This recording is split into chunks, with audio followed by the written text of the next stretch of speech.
And we're back. Welcome to No Direction, the Pathfinder News, Reviews, and Interviews podcast. I'm Ryan Costello. And I'm Jefferson J. Thacker, also known as Param. Pathfinder Adventure Path line predates any other Pathfinder line from Paizo and is the fanbase's most interactive connection to the world of Golarion. So it's about time that we talked about what's going on with that line and especially where it's headed in the near future. We're joined by the developers in charge of the Pathfinder Adventure Path line, some of our favorite guests, Adam Daigle and Crystal Frasier. Hello. Hello. Hi guys, welcome back. Thanks for having us. Good to be back. You've both been on many times before, but this is your first time together, right? I believe so. Yeah, I think so. We've recorded panels that we've been on before together, though. Mm-hmm. Panels don't count. I don't get to talk at the panels, so they don't count. I mean, I was doing As I recall it, you talk at the panels. I was doing some reporting to Gen Con because they like to hear about how our media coverage is so that they continue to give us press badges.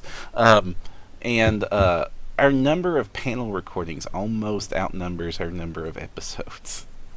Oh, wow. Yeah, no, I believe that. This is the first time hearing that stat, but that's accurate. We do 24 episodes a year, and then we record, like this year there was almost 40 PaizoCon panels, so... Yeah, I'm proud of that. Yeah, awesome. Thank you, volunteers! And thank you all so much for coming and joining us for this week's episode.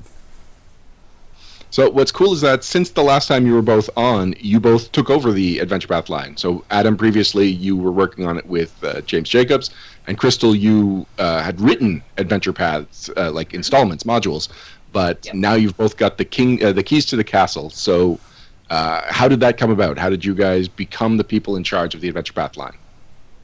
God. Not directing questions at both of you simultaneously. Very little happens at Paizo with any sort of plan, so... Yeah, I think one of the reasons I slid into that position, not only because, James and Rob both had other duties and other things that they were going to do, but the fact that I had been running the back matter for about 4 years, it's kind of like I knew the little pieces that went into it. I just hadn't tackled the big chunk, which is the adventures. And I'd been developing adventures for a year or so when they promoted me up to the Adventure Path line. I'd just been working on modules and mostly just modules, campaign settings, or player companions on occasion, but those aren't adventures. And Crystal's written a ton of adventures, so she knows what elements really, need to fall into place to make them successful. Now, for our listeners that might not know, can you explain what the developer's role is at Paizo? Yeah, I'd say the closest analog would be we're like directors on a movie. So we aren't the ones who write the script, but we are the ones who go over everything and decide who gets what part and what plot beats we want to hit at any given moment and what special effects we want to throw in, and we're there in the editing process deciding what gets cut and what stays. And sorry, Adam, do you anything to add to that? Or no, I mean I would have totally done the director analog as well. I mean we direct the big picture more or less, and then also get down in the nitty gritty and everything Crystal said. AP team, high fives! Woohoo! Now it has to be daunting. Go ahead. It has to be daunting because on several occasions, Paizo's often espoused that the Adventure Path is their flagship product, or even and even originally it was like the whole role-playing game was really, they said, was just to prop up and continue to support the Adventure Path. So you guys are at the helm of probably one of the most important parts of Pathfinder. How do you feel that is? How do you feel that what you work on shapes the direction of the game? It's kind of terrifying. Whenever I first got put on the APs, I not only had the stepping into the big shoes of running an AP, but also it was one that James outlined and really wanted to do. So it's like I felt like I had to satisfy the fan base and James all at the same time while taking on this really important role. So it was really freaking terrifying for a little bit, but now I kind of feel like I've hit my stride halfway through Strange Aeons, and now that I'm digging into Ruins of Azlant, which is my own creation, I feel a lot more comfortable. Yeah, and I'm kind of in a similar situation where I am developing an AP that James outlined, and I'm the girl who does strange things and urban adventures. So being on the old school wilderness AP feels a little. I'm definitely outside my comfort zone, so I try not to think about how big a job this is most of the time. Well, let's focus on how big of a job this is. Thanks, guys. So you've got Ironfang Invasion, which I didn't realize that was outlined by James Jacobs. Mm-hmm. That's cool. So once you get the outline, how do you make it Crystal's Adventure Path rather than just Crystal's adaptation of James Jacobs' Adventure Path? Well, I had a lot of input during the initial development process. Adam and Wes were there too to help out a lot. Rob was still there. That's before he became Grand High Poobah of Starfinder. So they have the best titles on the Starfinder side. So we decided after all the weird APs we'd done, we wanted to go back to something old school and role-playing roots, and so everybody had the things they wanted to throw in there and make sure we're included, and we kind of argued about plot beats a lot, and then James kind of took all of the notes that all of us were talking about and went back to his office, and a day later he came out with a 30-page outline for this AP. And so I put some tweaks in it and a couple of adjustments, and I picked which authors we wanted to go with, but it's very much a Pathfinder team AP. I'm surprised. And you Sorry. go ahead, bro. I'm just a little shocked that just the outline is 30 pages for an AP. James You're is expecting very more or thorough. less? I was expecting like 20 dozen handwritten post-it notes taped to a board or something. Well, that's So how it starts. Although developing, what was it, 117? I had those. Oh, right, with the whole plotting out. Yeah. Yeah, I had post-it notes all over one of the office walls trying to figure out a really complicated part of the adventure. I'm trying to do the math. 117. What part of the Adventure Path is that? Oh, that's the third volume. That is Assault on Long Shadow by Benjamin Bruck and Thurston J. Hillman. Nice. Fan favorites. You described Ironfang Invasion as an old school AP, and I can imagine that's harder to really sell to people because people are constantly asking for a return to tradition, but then once they've got it, it's it's harder than just pirates or Cthulhu Ate Your Memories. No, it's still got a really strong theme. We're going with very much underdogs, Robin Hood types, wilderness adventures. It's just that we're looking back to a lot of old source material. There's a little bit of Keep on the Borderlands, and I guess a little bit of Expedition to Barrier Peaks, just without the lasers. But we look back to a lot of our favorite old adventure modules. Okay, no, I was really. I hate to admit that this is probably my own bias. I was I love the old school adventure, but I had to ask, why hobgoblins? I really love goblinoids, personally. And if you're going to have a monster invasion, out of all of our monstrous humanoids, well, they're humanoids that are monstrous rather than the type monstrous humanoids. Hobgoblins are the most organized, they're the smartest, they're the best team working. They're the most willing to work in teams. They're the ones who can be a real threat en masse. They've also been very lightly used in Pathfinder Adventures. We wanted to make sure we sort of established their place in the pantheon of Pathfinder monsters. I do say their that treasure is medium-sized. Oh, Yes, nice. it helps that all their treasures medium-sized. They've So, got so many +1 cloaks, you guys. Classic Monsters Revisited was a book that really got me into Pathfinder. It really sold Pathfinder on me, but Hobgoblins was actually one of the few chapters in that book that I was like, no, I don't like this version of them. But it seems like they've really changed over the decade or so since that book first came out. So what are Hobgoblins like in Pathfinder now?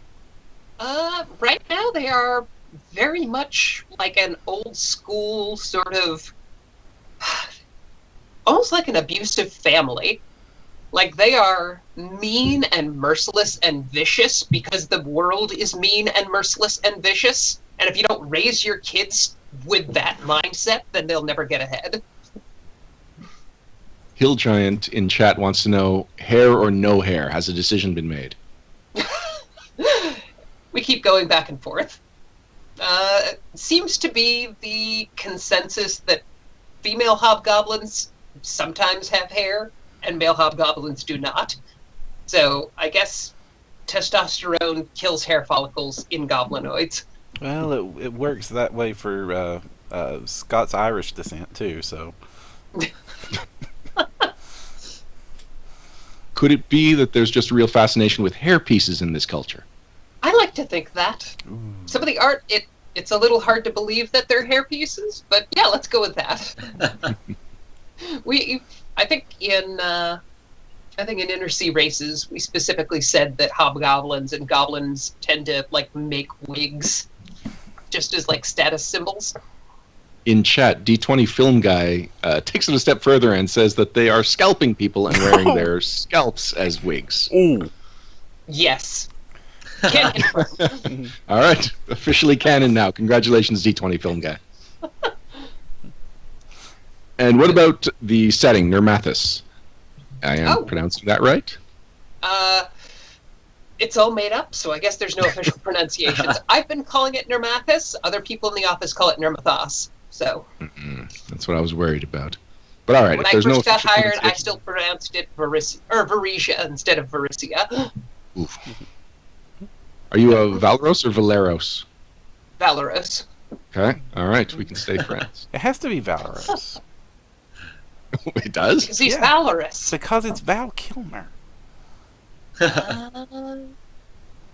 there's So Valley. yeah, Nermathis is a big open wilderness with tons of great natural resources. So in general, small communities can get by on their own without a lot of like support from an overarching government structure. You've always got enough food to eat, enough animals to hunt, enough trees to fell that you have some coin in your pocket for odds and ends that you need to buy, which, is great getting along on your own, but it's not great for things like maintaining roads or maintaining a standing army or public education. So, well, it's really great at kind of retreating into the woods when Multhune invades. It's less great at resisting an organized occupation force. Now, I know that that's definitely going to be addressed in the AP, but you've kind of piqued my interest with the education. Is the education level of the area going to play into the adventure? Not a lot. We want to make sure we can accommodate whatever classes people want to play, so we can't really say, well, if you grow up in Nermathos, you're illiterate, so nobody can be a wizard. Well, speaking of Go ahead, Per. Well, speaking of the players, what role will the players be taking in this adventure path? The PCs are plucky underdogs, as they so often are. You start out in in the very first adventure by Amber Scott. Wait, let me get the glare off it. Here we go. That is our big bad for the first adventure. So in Trail of the Hunted, you start out with your town has already fallen to the hobgoblin threat before you even knew they were there. So the very first adventure is about running for your life and surviving in the woods long enough to figure out what the hell happened and what you do now. I'm getting... Now, how are you going to convince the PCs that they actually have to run? That part was complicated, and we have a couple of sidebars specifically about that.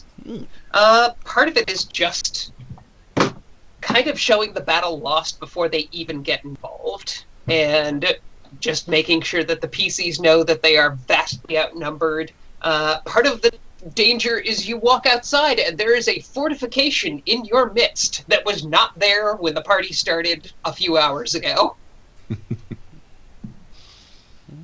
No, I can still see my party trying to take it out. Well, it helps that this is the intro to the adventure path, and the first thing they have to do is run away. That way, if everybody gets killed, then they were just like the 10 random guys who got killed, and then the PCs are the other 10 guys that were smart enough to run away. True. And what about ideal player options for this? I know that this is like one of the mantras was that you have to be able to have a large animal companion. Was that it? You could probably say it better than I can. We wanted Wes's direct order was make sure this is an AP where you can bring your bear. Nice.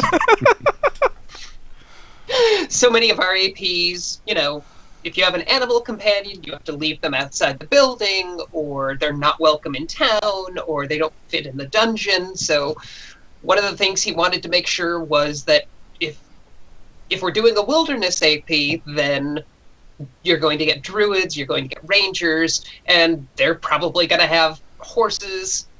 So people need encounter areas and dungeons and threats that their animals can get involved in. And what about the classes that are a little more urban focused? Is there any way that alchemists and vigilantes are going to be able to fit into this adventure path? Oh, absolutely. It's hobgoblins. They're loaded to bear with alchemists. But there's plenty of space for alchemists in Nirmathus, or Nirmathus. You're doing it to me now. Vigilantes work just as well. This is... we took a lot of inspiration from some of the old Robin Hood movies, and I can think of more archetypal vigilantes, but Robin Hood is a great vigilante example. Now, you mentioned that Amber's writing the first volume, Amber Scott, and it's always great to see her work in the adventure path. Who else is pinning these up? We have... Oh Lord, I should have had the list. Oh, sorry. Adam always tells me to have a list going in. Well, actually, how about we'll talk about the authors and how you picked them after, and for now we'll focus on Adam. All right. All right, so great. Adam, Ruins of Azlant. Yes. We talked briefly about this at Gen Con. This felt like an adventure path that was so Pathfinder it would never get made. Whenever I pitched the idea, I really thought that I'd get a little bit more pushback from like other people in staff, and especially like the guys who were around when Pathfinder first started. I thought someone would be precious and be like, no, that's my baby secret, I don't want you to tell it. But whenever I pitched it and everyone's like, yeah, that sounds like a good idea, I was just like, okay, well, I guess I'm doing this AP now. And also part of it was a little bit thinking just about the business and production schedule and stuff like that, because I knew at that point that Starfinder was going to be coming down the road and releasing at the same time. So I wanted to do something super Pathfinder at the same time that this brand new deal was coming out to get everybody's money. Well, to satisfy all audience. Yeah. Make sure everyone gets you get their money. But also, I wanted to do something more concrete with Azlant, because like whenever you can, I'm sure y'all can think back to the early days of Pathfinder where like anything weird was associated with Azlant, and which created some really strange things in some of our old canon. So I figured that it's something that we haven't really touched on except for name dropping and here and there. So I wanted to kind of like give it a chance to shine in the sun a little bit. Speaking of all things pointing to one direction, well, not the band, but all things pointing in one direction, I should say. There is a flowchart that you have got to destroy to make this adventure path. That's true. Well, I did go over to the he's talking about the did the Aboleth build it or did the Aboleth make it flowchart that was up on the whiteboard in the editor's cube forever. And whenever I got the green light on this and wrote the outline up, I went over and said to Chris and Judy, our two most senior editors, and was like, okay, this doesn't apply for the next 6 or 9 months. Suddenly, maybe has been added to the flowchart. Right. It's like, they could have. But it's not just the... Oh, I was going to say, I'm just terrified someday we're going to get that flowchart mixed up with the "Is it Cosmo's fault" flowchart? Well, that's when we reveal that Cosmo's a veiled master. Oh, that makes a lot of sense. Now, it's not just the it's not just the aboleths that's a key feature to this, but I guess aboleths being involved is sort of a hint. But this is also going to be the first AP to heavily involve water, right? Yes. Besides the pirates, of course, but in the water, not just on it. Correct. Yep. Under the water, more specifically. There's going to be quite a few encounters throughout. There's one volume that's almost entirely beneath the waves, but it's later on in the AP, so hopefully by then they will have magical gear and tricks in order to help make that a lot easier, because anyone who's done underwater combat knows that it can be difficult. Just give everyone fly speed. Gaming Paper just kickstarted the asymmetric board, whatever. That something that could potentially be used in this kind of adventure path to add a third dimension? Right? I hadn't thought of that yet, but that's pretty clever. Yeah. I'll It's not my cleverness. It's Gaming Paper's. They're very clever people. They're very good at being clever. And Eric Bauer's a delightful man. Well, there's a lot of similarities between the challenges of flying combat and underwater combat, really. And the first thing I thought of when I saw that Kickstarter was flying will never be the same in Pathfinder. It'll never be the same headache that it used to be. Yeah, that's true. What can you tell us? How are you going to detail underwater combat? How are you going to support it? With a book. Yes, it has been announced. With the campaign setting book called Aquatic Adventures, where the first half, a little bit over the first half, is gazetteer of oceans and seas and plot hooks and little adventure sites and big bads you can go and fight if you want to make your own undersea campaign. And then the last third to half of it is clarifications on aquatic rules, new archetypes, new feats, new equipment, and magic items, all written by Mark Seifter, because I figured if someone's going to detail that, let's get somebody on the design team to write it all out. He is a very clever man. Yes. Yes. And I just finished development on that a couple of weeks ago. It's in edit right now, so I could get it developed and use those elements in the later adventures where underwater combat features more prominently. This feels like it's going to be as important to the AP as the technology guide was for the Iron Gods. Yeah. I was going to say Iron Fangs, but no, that's the other one. Yeah, no. Don't get those mixed up. Hobgoblins with lasers, what? Hobgoblins. Wait, There's I've such got to thing go as a mix that. Gestalt adventure path. What I was going to say was, has there been any talk about adding that to the PRD like the technology guide was added? I've started those conversations, and it looks like that's something that is probably going to happen. That was my intention all along, which also makes it easier when I'm using that material in the AP, because then I can just reference it and know that people have the PRD, so I don't have to reprint everything. Because you'll notice if we do a source that's outside of the PRD in an AP or in any other book, we tend to reprint those rules to make it easy on everyone. And also, I wanted to get it in the PRD just to make it simple for players and GMs to access that material while playing through Ruins of Azlant. It's interesting. I think of the PRD as what's free for me, but you think of it as what freedom it allows you. Absolutely. Like having a creature that ends up in an AP bestiary, to use it in a module or somewhere else, you have to reprint that entire monster. But if it's in a hardcover bestiary, you only use 3 lines, which is name, XP, hit points, and source. I'm convinced this is the only reason you guys keep making the Codex books. Those come in really helpful in adventures too. Really handy. Now, this is the Ruins of Azlant. Now, that means everybody's going to be, clamoring through this, playing through it, or not, trying to find out more secrets about the secrets that you keep from us. So, how much of this, are we going to get some payoff here? Are we going to find out some nice, juicy details about this place? So far I've been painting in fairly wide strokes and then dabbling little bits of detail throughout. I'm only partially through the second adventure right now. One of the things that I've really been enjoying is putting out just little details that kind of hint at what everyday life might have been like for a hyper magical empire. Just little things, just we've already said that they, were the ones that like perfected clockworks way back in the day, and that wayfinders and ion technology has come from them. So just taking those small little points and expanding out is something I've really enjoyed. There's a chance throughout that you might get a little bit of extra secrets on kind of like how things were going right before the end of their time, right before the meteors hit.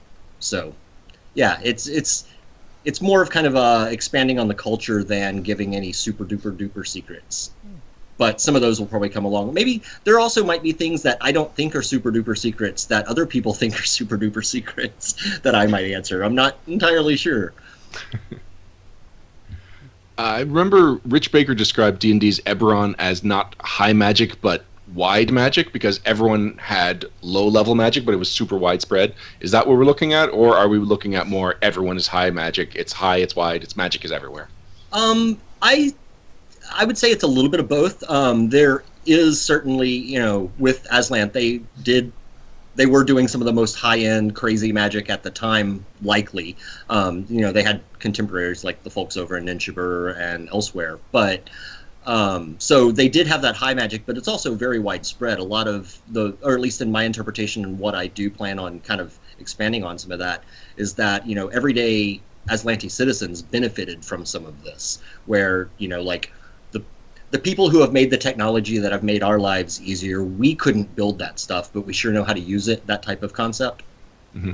Because the Aboleth did it. Well, then, roundabout. Oh. Wait, the Aboleths gave us iPhones?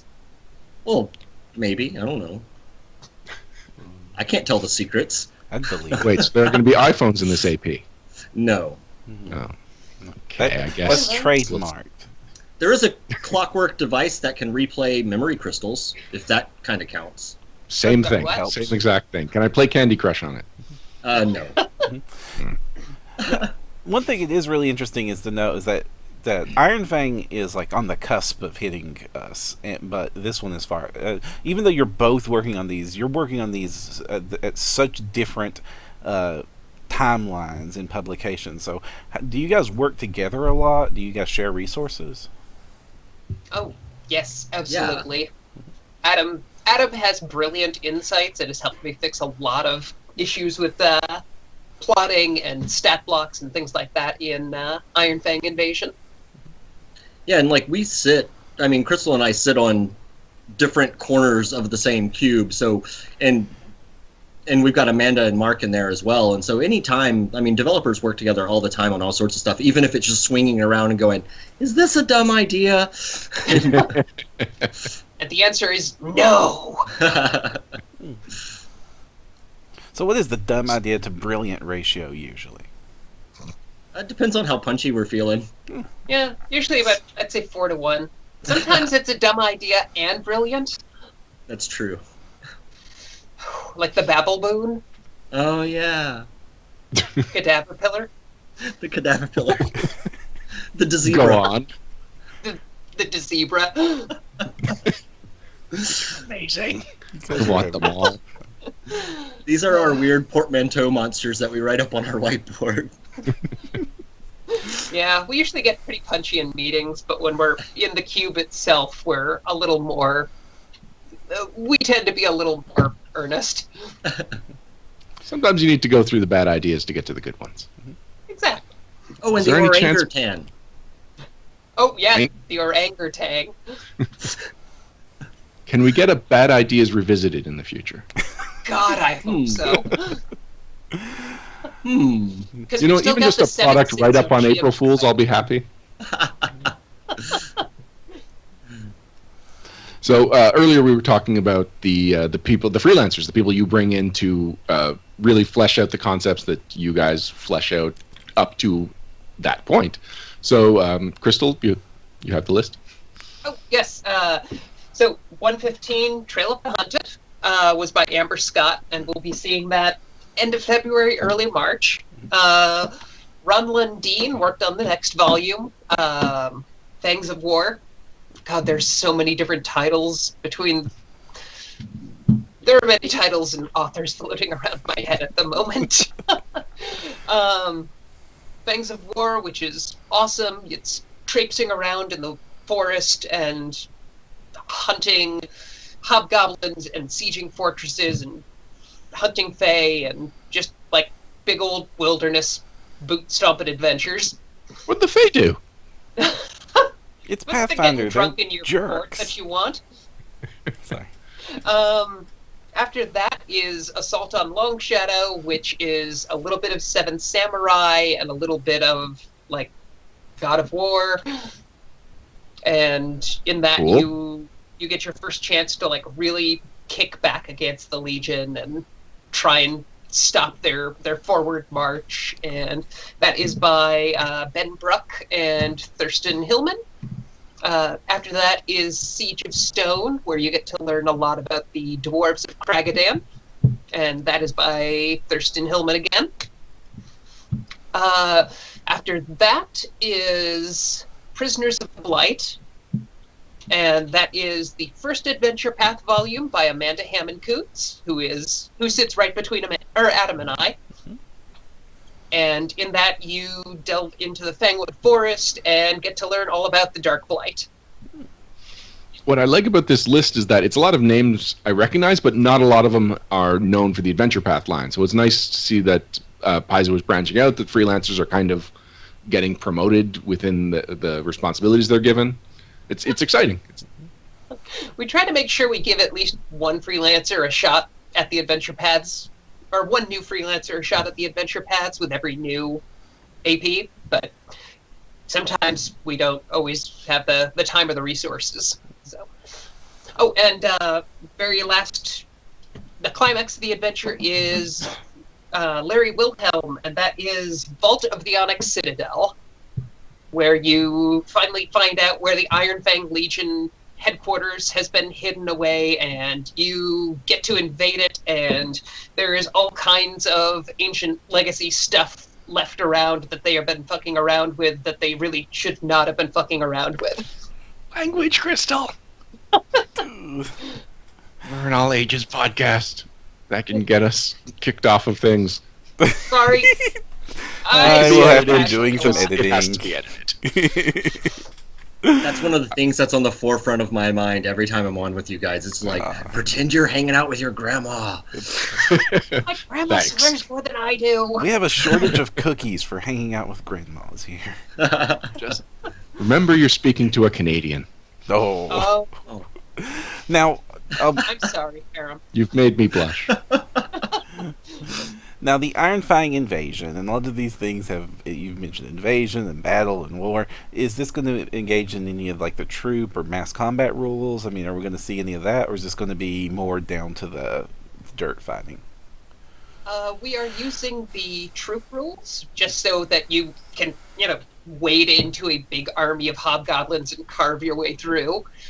We are not using the mass combat rules. They're they've got some mechanical issues that a lot of our audience doesn't like very much. We are introducing an optional system. We have built a militia system that will be available in Lands of Conflict, which releases the same month as the AP. And that is our book detailing Nermathus and Malthun and the conflict between them. This will be a system for building up your own small militia or group of freedom fighters, things like that. So you can use it for... In this AP, there's some suggestions for how to use it, but we had mixed responses from the Rebellion system for Hell's Rebels, so we didn't want to make it a mandatory part of the AP. Oh, Rebellion system is optional too, or you could play it in the background? You I'm can in the play it middle background. of book 1 of Hell's Rebels now, so we've just really gotten into the Rebellion stuff. Oh, nice. And we could talk about that maybe at the end. Right now we're focusing on 2017. Yes, it's a good year. Hell's better Rebels was be. 2015, wasn't it? Oh, Lord, no. Was it? Yeah. Yeah, Oh, it was the wow. Gen Con release, last Gen Con. When you guys basically have the one big project a year, does that make it just feel like time is flying by? Yes, as it turns out. Because I started assigning this, God, I want to say December or January. So I've been doing nothing but Ironfang invasion for a year at this point. Wow. Yeah, in Ruins of Azlant, I was nailing down my freelancers that I wanted to work on it and having meetings with them at PaizoCon of last year. Wow, that was Yeah. May. Yeah. Oh, Now, granted, I God. didn't get to actually start working on it for another 3+ months, but Yeah, I'm in the point where I am plotting out the next AP after Ruins of Azlant. So 2018. Yes, so trying to keep all that straight in my head has proven to be challenging. And not mentioning it during a live interview is also a bit challenging. Adam, you talked about the freelancers you spoke with at PaizoCon last year. Why don't you talk about who is working on Ruins of Azlant? All right. Well, the first one is. Hold on, let me bring up my thing. The first one is The Lost Outpost, which is by Jim Groves. And that one starts off with the PCs have already been accepted into this organization that's setting up this colony. And they have already, we're fast forwarding through the boat ride over. If GMs want to run that stuff on their own, they totally can. But it starts off with the PC standing on the deck of a ship and looking out over this colony that they're going to be a part of. Yet they see that there's no cook fires and there's no people out walking about and everyone's gone. And so they spend the first one trying to figure out what happened there. The second one is Into the Shattered Continent, which is by Robert Brooks. This is his first AP that he's written. I'm about a week and a half into developing that one, and it's shaping up to be really awesome. That one is kind of a sandbox where you pop around the island and kind of check out different things, run some missions, try to find some resources, and then evil, sinister things happen. I don't know how spoilery y'all want me to get, but We haven't warned people, so let's say not that much. Titles and Sounds stuff. good. But Yeah. Yeah. The third one is Pathfinder 123, and that is the Flooded Cathedral, and that involves you hop over to another nearby island that has a ruined temple to a Maznan in it, and mean things inside, and you've got to fight those things off. After that, you find the location of a merfolk city called Talasantri. So Pathfinder 124, the fourth one is City in the Deep by Amber Scott. And I just realized that Flooded Cathedral, I didn't say who wrote it, that's Miko Kallio. So there's actually two people getting their new start on this one. I've always loved everything that Robert and Miko have done, so I was excited to be able to give them this shot. And they did not disappoint. The fifth one is Ron Lundeen wrote Tower of the Drowned Dead, which involves, dead things and tower and underwater stuff. And Thurston Hillman is wrapping it up with Beyond the Veiled Past. 3? What's that, Parham? You're counting how many credits Thirsty's getting? He's a busy man. Yeah, he is. Well, Amber's See, got you 2. buy us liquor, you get writing.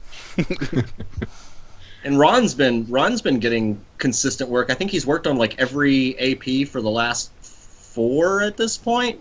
Something like that. Turns over really high quality work. So. Yeah, Ron does amazing work. Whenever I had to get him to step in for Strange Aeons, because I had somebody, one of my authors ran into some problems, some life problems and stuff. So I said to Ron, I was like, hey, normally we give you guys like 3 months, but can you write this adventure in 2 months? And he was like, yeah, no problem. And sure enough, deadline, boom, here it was. It was just like, are you a machine? Because he's got a full-time job. So when you're assigning adventure paths, do you like kind of mixing up when you're going to get an Amber Scott or a Lundeen, a Thurston, like so that if something does happen, you know that you've got one that's going to be less trouble following it up? Sometimes we don't have that luxury because strategy.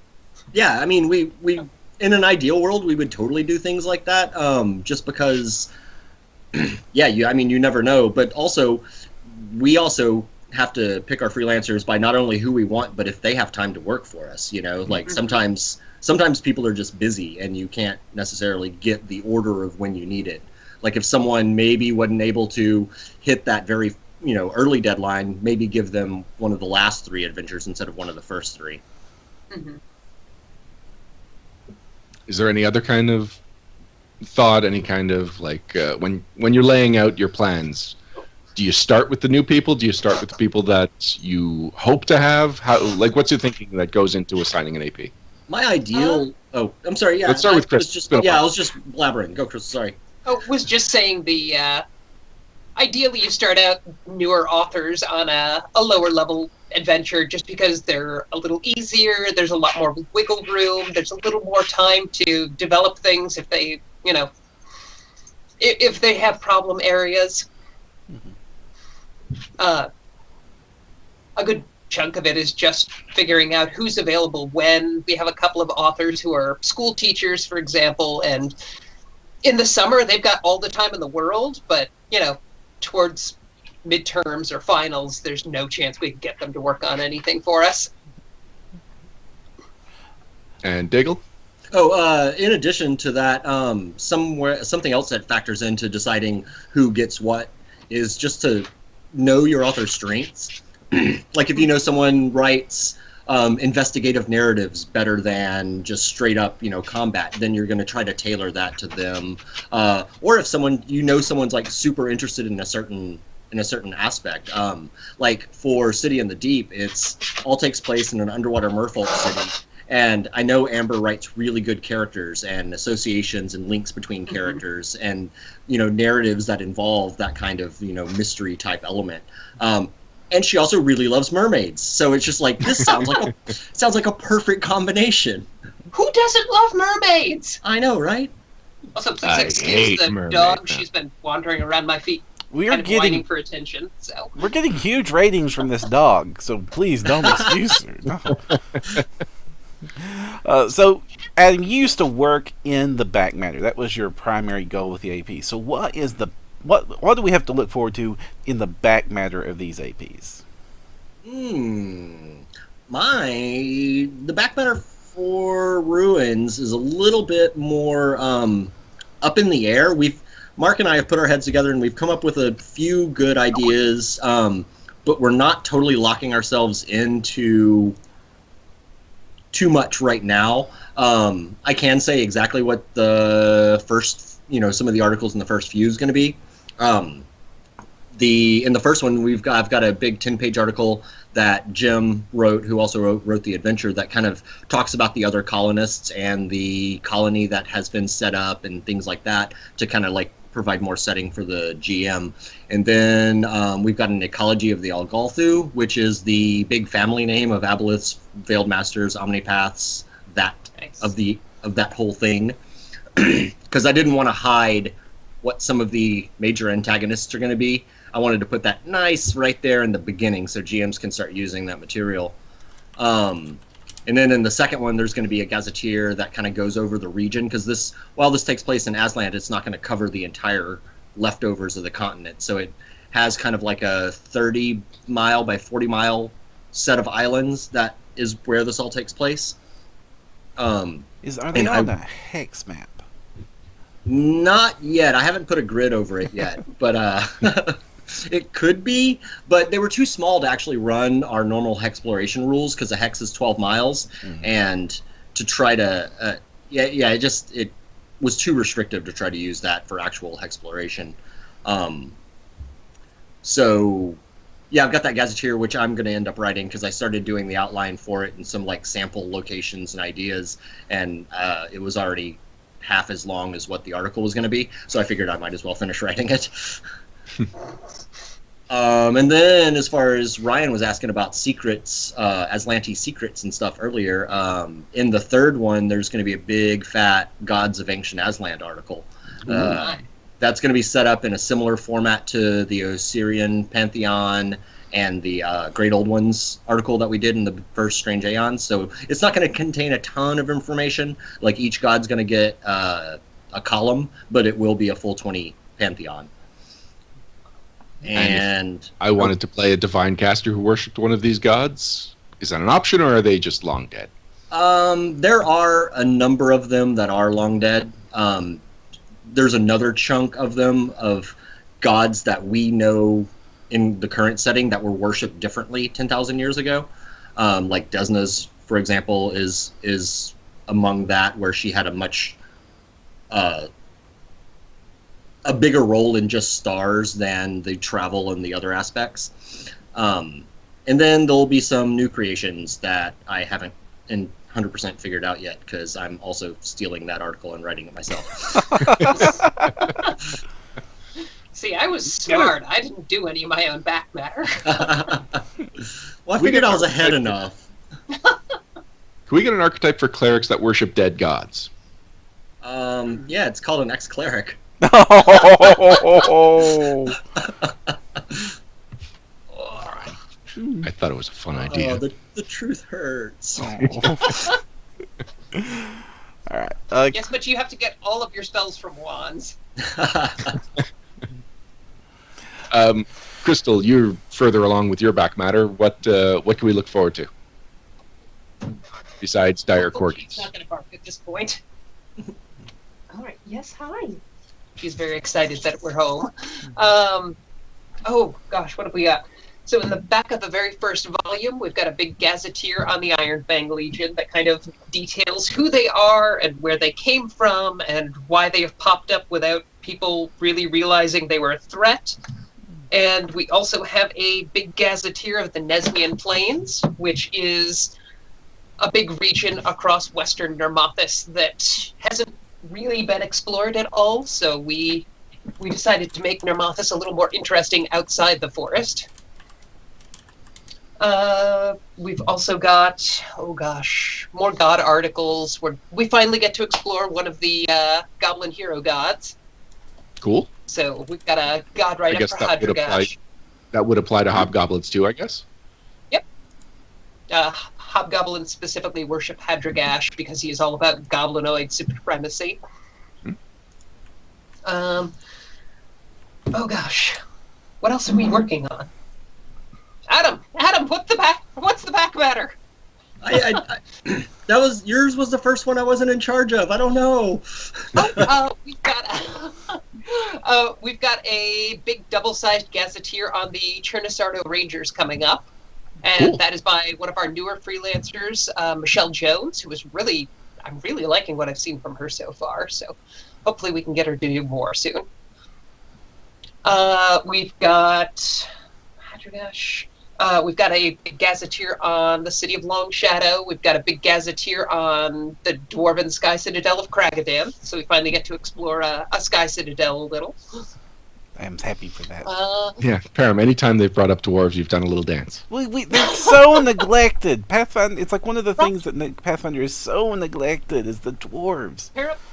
One of my goals as an AP developer is to bring dwarves back into the spotlight they so richly deserve. Woohoo! Something I can cosplay as. Yeah, my favorite races are dwarves and half-orcs, so... Nice. I love me a good half-orc. I've played a lot of half-orcs. We are finally going to go into some detail on the Vault Builders. So the sixth book in the Adventure Path. We don't have 7 books in Adventure Path. We're going to have Give us more work. An ecology of the Vault Builder and artifacts of the Vault Builders. You're going to have to remind me, what are the Vault Builders? They are the ancient, super intelligent race that created all the vaults in Orv, way down deep in the Darklands. Okay. Darklands is a blind spot for me, so... Okay. Most of what you just said, I'm not familiar with. The deepest layer of the Darklands has these enormous city-sized, or sometimes continent-sized, caverns with weird alien ecosystems in them. And each one has its own unique thing going on. And they were all created by an ancient race. All right, cool. And I guess that ties into the Adventure Path. Shh. We also finally get to set up the Rock Tuatara for for dwarves as a familiar. I got to figure out what kind of animals they have in the Darklands. Cool. All right, I'm just going to remind, because we do have a very busy chat, I'm going to remind people that if you guys have any questions about the APs going forward, or are you guys okay covering some stuff from APs that have, like, of recent past, we'll call it? Sure. All right, if people want to talk about any adventure paths from the recent past that Adam and Crystal might have some insight on, bring them up. We'll start taking the questions, and we'll start feeding them to our developers. Now we will do that right after a very short break to address the technical issue. Yes, I see you are frozen. Yes. Guys, we're going to have to basically restart the call. Sorry for the inconvenience. Okay. So we're going to break and be right back. All right.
Hey guys, thank you so much for your patience there. We have everybody back with working video.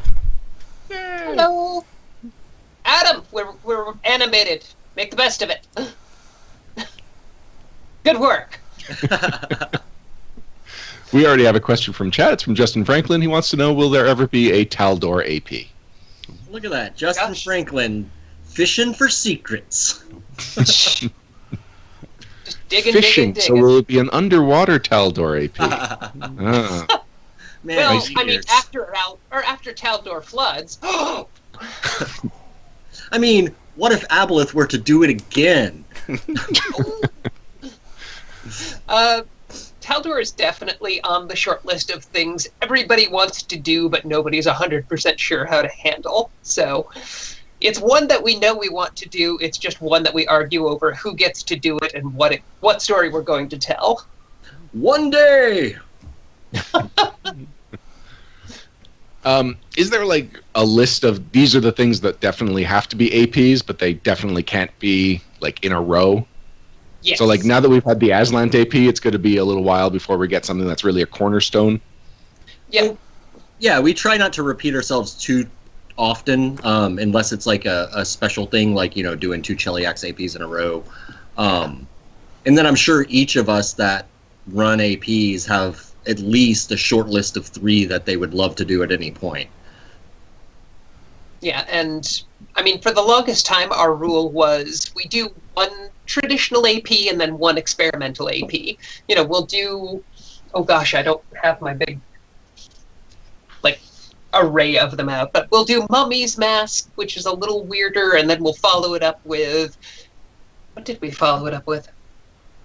Just a second. Iron God? Was that That's not Was a that good the other example. way? Yeah. Well, I think Yep. I think Traditional adventure, and then we'll do Iron Gods, which is fighting robots with laser swords. I like. And then fighting Iron robots Gods with was followed lasers. by Giant Slayer. Yeah, so and sometimes Okay. that one and then the other doesn't necessarily match up, but we do try to satisfy as many different people as we can. we sort of threw that out the window when we did Hell's Rebels, Hell's Vengeance, and then Strange Aeons. It's a good work, Adam. We also have, okay, I got a Crypt Walker says, Tal'Dori chicken. Well done. D20 Film Guy's question is, are we ever going to go back to Tian Sha? It's not on my short list. It's not on my short list. Oh. I like Tian Sha, but it's a harder sell upstairs. Our Jade Regent Adventure Path didn't sell as well as some of the other adventure paths, so while there are definite advantages, and I would really love to get back to Tian Sha, I think it's going to be a much harder sell in general than a lot of things sticking around the inner sea. Yeah, that. Can we go ahead, Adam? Oh, I was just saying, like, the inspirational material for things like Tian Sha is something that's kind of like a cultural blind spot to me. It's not something I really am super knowledgeable about, so I don't feel like going there. And honestly, if I was given the option to explore a continent outside of the inner sea, I think everyone knows where I'd go. Same. For our audience that might not know, where was that? Arcadia! What? No, Southern Darund. Well, that's yours. Crystal, you mentioned learning from Jade Regent and how that wasn't like as well a selling AP as some of the other ones. What are some of the other lessons you've learned from the past APs as they've been released? Oh gosh, I have learned that if you introduce a new system, it will invariably get changed within 2 weeks of your first volume going to press. So if you're introducing a rebellion system or a mass combat system, it will be undergoing revisions as you're writing your APs. Oh gosh. Well, what about something like the two Chelish APs back to back? Is that something that's worked out? Was about as well selling as any other AP? I mean, I think so. We don't, unless we like, Crystal and I in our position, unless we like actively go to look for sales numbers, it's not something we typically know about. Obviously, we could walk into Eric and go, "Hey, how did this do?" But yeah. It's not something. I mean, we also use the message boards and just the social media as a barometer anyway to kind of see what people are chatting about, what people are interested in. To figure out what would be the best call that also fits with stuff we want to do. Yeah. So what are people chatting about? All kinds of things, I guess. Every time a new AP comes out, somebody starts saying, "What do you want for the next AP thread?" And it's usually Taldor and Tian Sha, and nobody has said Akaton, which is the one I really want. And also the other early thread that happens is, how can I play the thing that you probably shouldn't play in this AP? Yeah. So yeah, we're gonna do Hell's Vengeance. How do I play a paladin? Well, we're gonna do an AP about hobgoblins invading Nermathus. How do I play a hobgoblin? How do I play a solely urban druid? No. Or playing a giant in Giant Slayer. Mm-hmm. It'll always happen. I think I don't even know if they're serious at this point. I think it's just like, hey, let's flip it on its head. But then again, I think they just like to watch us sweat. Well, that's also what game people, like when it comes to RPGs, you tend to kind of like want to flip things on its head sometimes. When you're sitting at home reading through it, you're like, oh, how can I do this differently? So, I mean, I understand it, but I don't have answers that those people want to hear. Well, wasn't there like with Hell's Vengeance? Wasn't there like a big movement on the forums about them trying to recreate it as playing as the Reclamation? I do remember seeing that. Yeah. I think somebody was building that online or on the message boards. Yeah. That's all Rob though. So. Well, speaking of things people are chatting about, Imperiosaur is chatting in our chat, and he asks, "Is there any particular monster you like trying to push into APs? if you can stretch it. Ooh. Yes. Oh, I love oozes. Nobody appreciates their glory. There is not Oozes enough are such a- oozes in Pathfinder. I agree. Aren't there? No! They're just an interesting concept to me, and they can fit so many different little niches, and some of them are intelligent, and some of them are completely mindless, and we never really get to play with that or figure out, establish what an ooze is, or... So I like to drop them in whenever I can. There's an old PC game that's probably really that some of our audience may know, called Exile 3 Ruined World, and it was renamed when they re-released it. But it had a whole section on oozes as part of the main campaign. They were the main villain for a whole massive section, and it was glorious. Oh man, if I could do an ooze AP. Could I play as an ooze in the ooze AP? What was the ooze book? Crystal, what was the ooze book we were... Crystal, we were joking around about an ooze book the other day. It was like the viscous something or other. The Seeping Tome. So if you ever see on the Pathfinder schedule the Seeping Tome, you'll know that Wes finally went, fine. And if we ever play the ooze, we're talking like a 300-page hardcover. What's your ideal Seeping Tome? Page, oozes revisited, basically. It's kind of like the Book of the Damned, except for things without bones. Now, if there ever is an ooze AP, I'm going to have to work with Alex to create the sodium kineticist. Aww. Aww. Jacob Blackman would like to see something in Vudra. Almost no material exists for a fantasy India setting. Thoughts? Yeah. Oh, God, I would love to see some material in Vudra, too. Like Adam was saying earlier, that's one of my cultural blind spots that I just don't know enough about to feel comfortable running in, or not running, but to be comfortable building an AP there. And I know we have people on staff who are more familiar with Indian culture than I am and could probably do a great job of guiding. Yeah, I'm sure John's got some ideas behind that. All right, well, talk to John, I guess.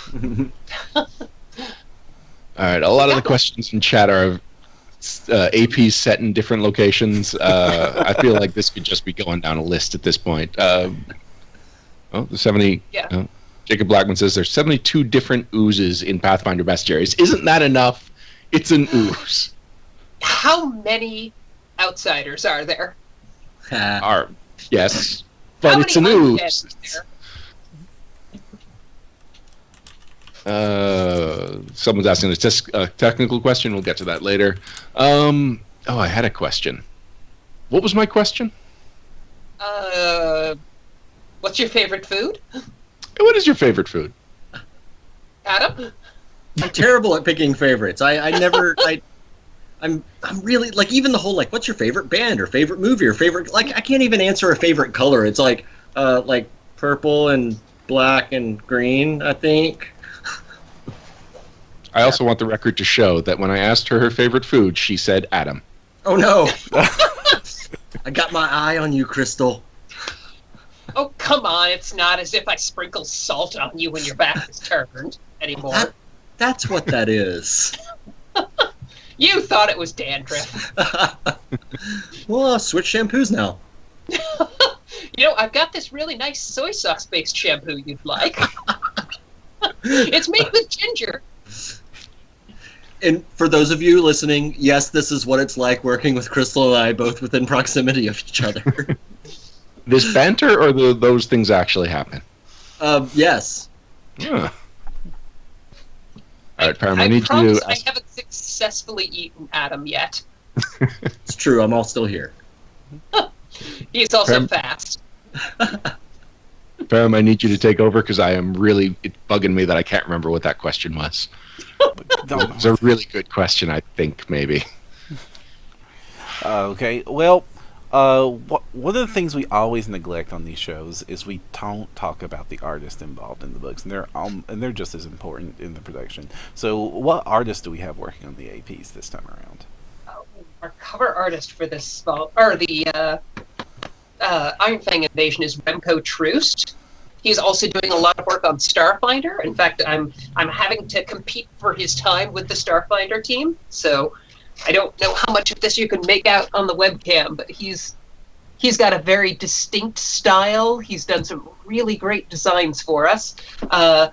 I think my personal favorite is he did a Minotaur General for us on the cover of 117, and she looks amazing. Is she in leather armor, and if so, is that weird? She's in a breastplate. Okay. So, Do Minotaurs wear leather? Is that okay? Of course. Yeah. They're cannibals. Oh, all right then.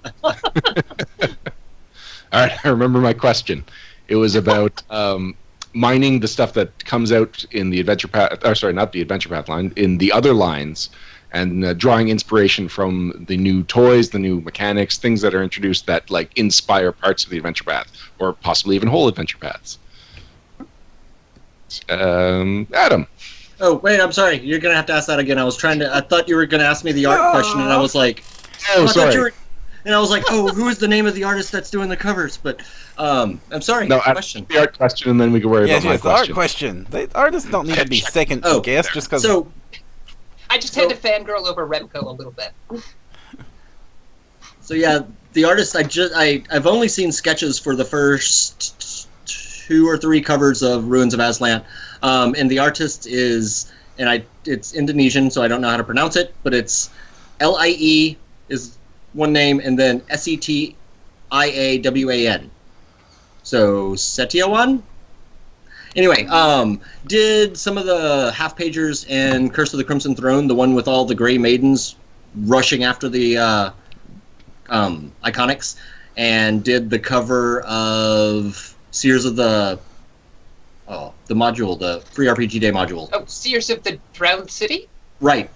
Did that cover as well. So pretty rad. I'm really excited to see that.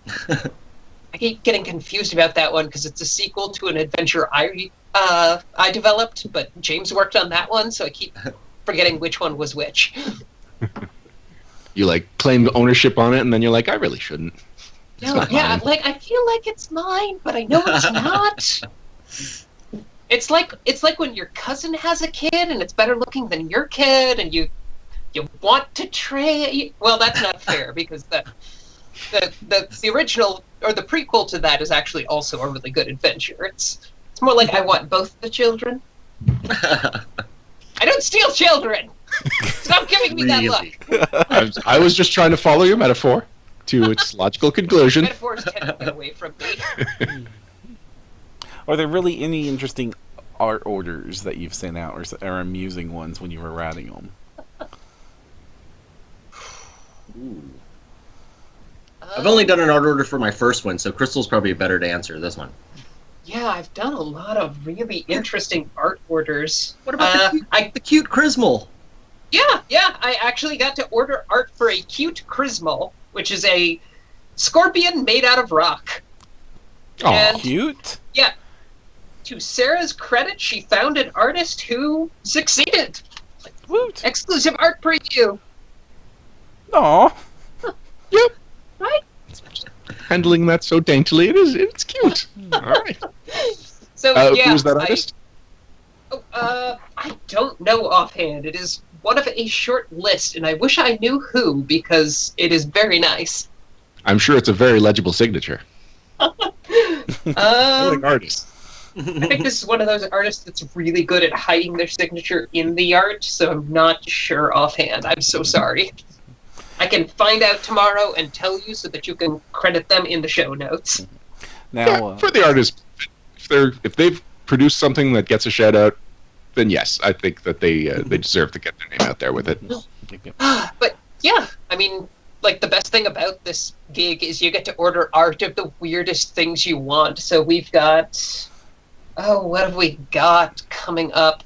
The Minotaur was one of my favorites. I just got to order art of a fae that is made out of red caps and quicklings that are stitched together. So that's going to be nice and grotesque. Ugh.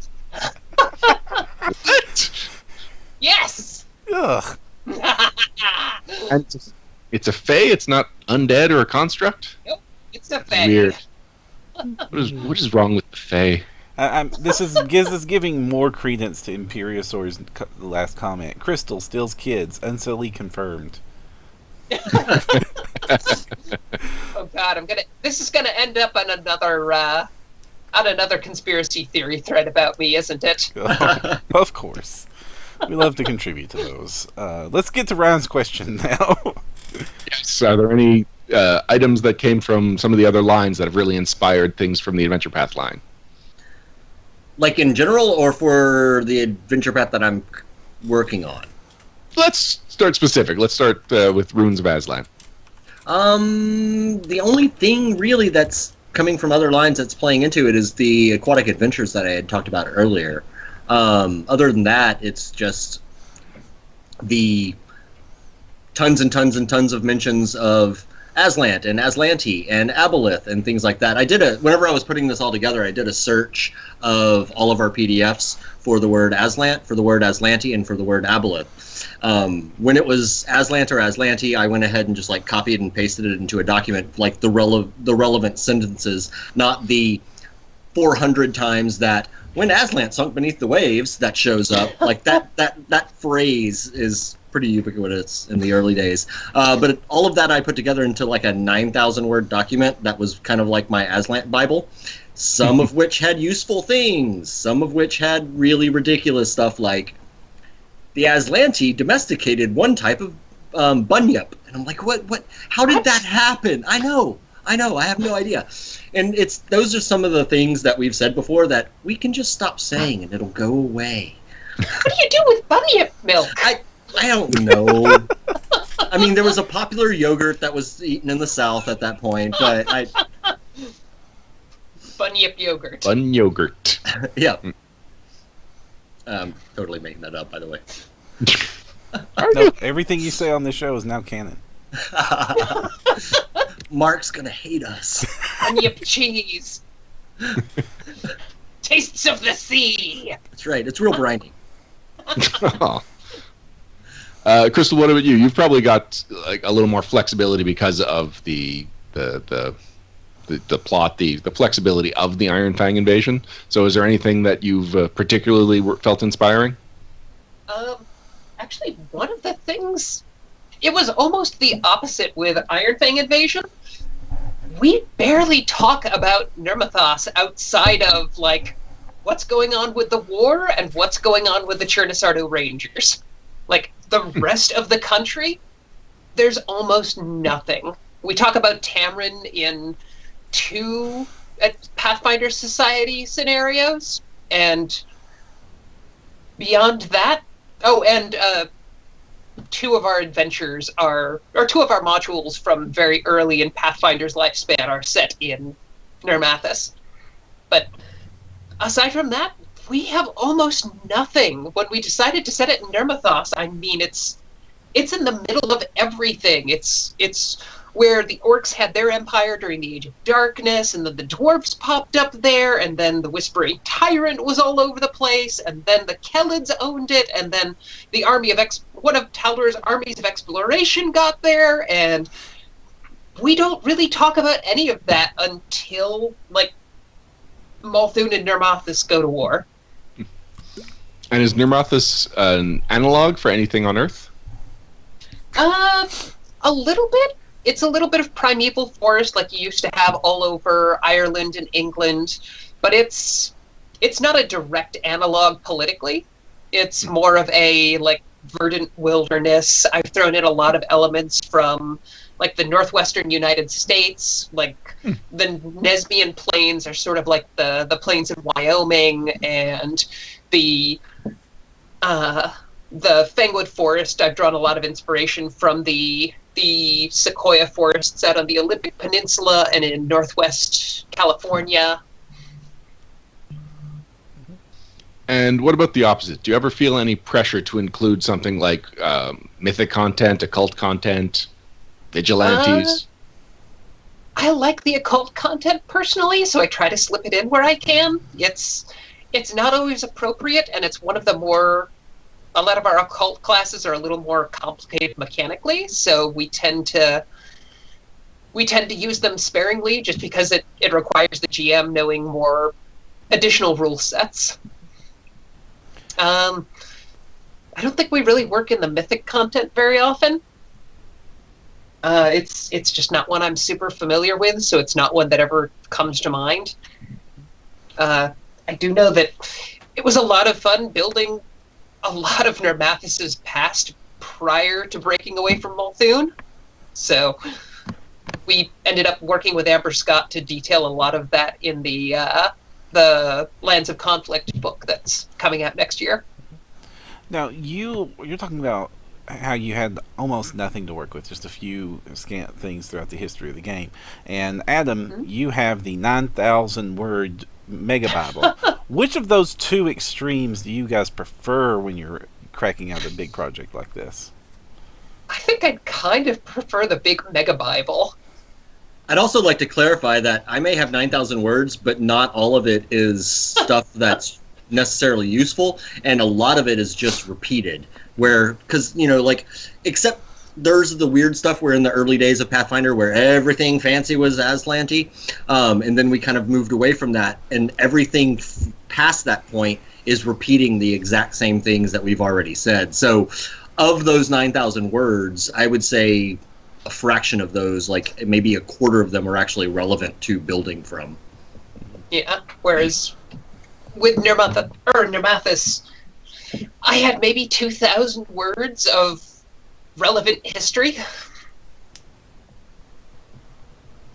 Yeah, it is a lot more freeing to be able to build something that doesn't have a long pedigree and a lot of stuff already put down, because you can I would have preferred some extra signposts.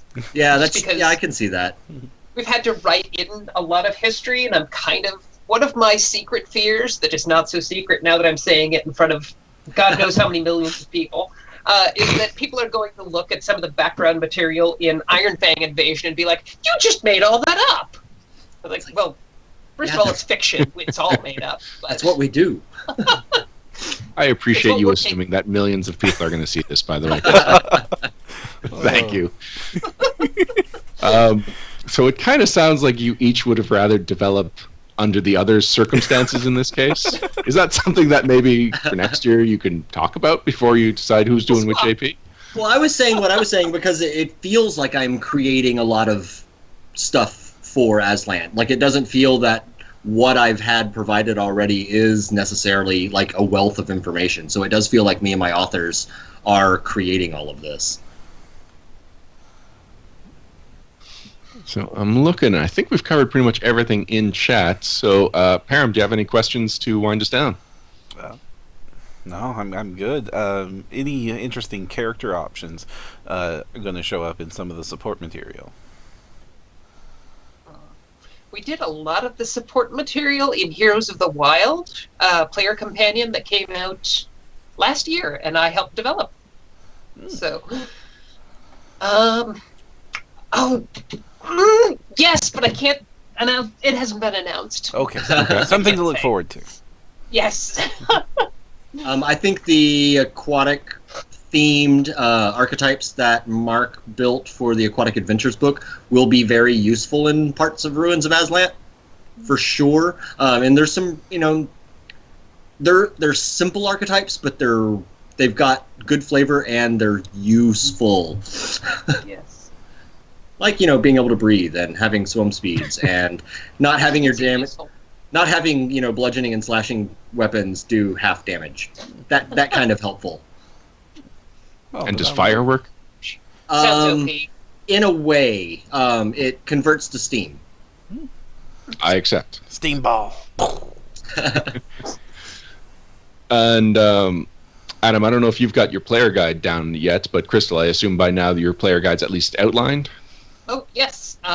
Actually, I had a little extra time before the adventure turnovers started coming in, so the first thing I wrote was the player's guide, and I keep referencing back to it as I develop the adventures. Sweet.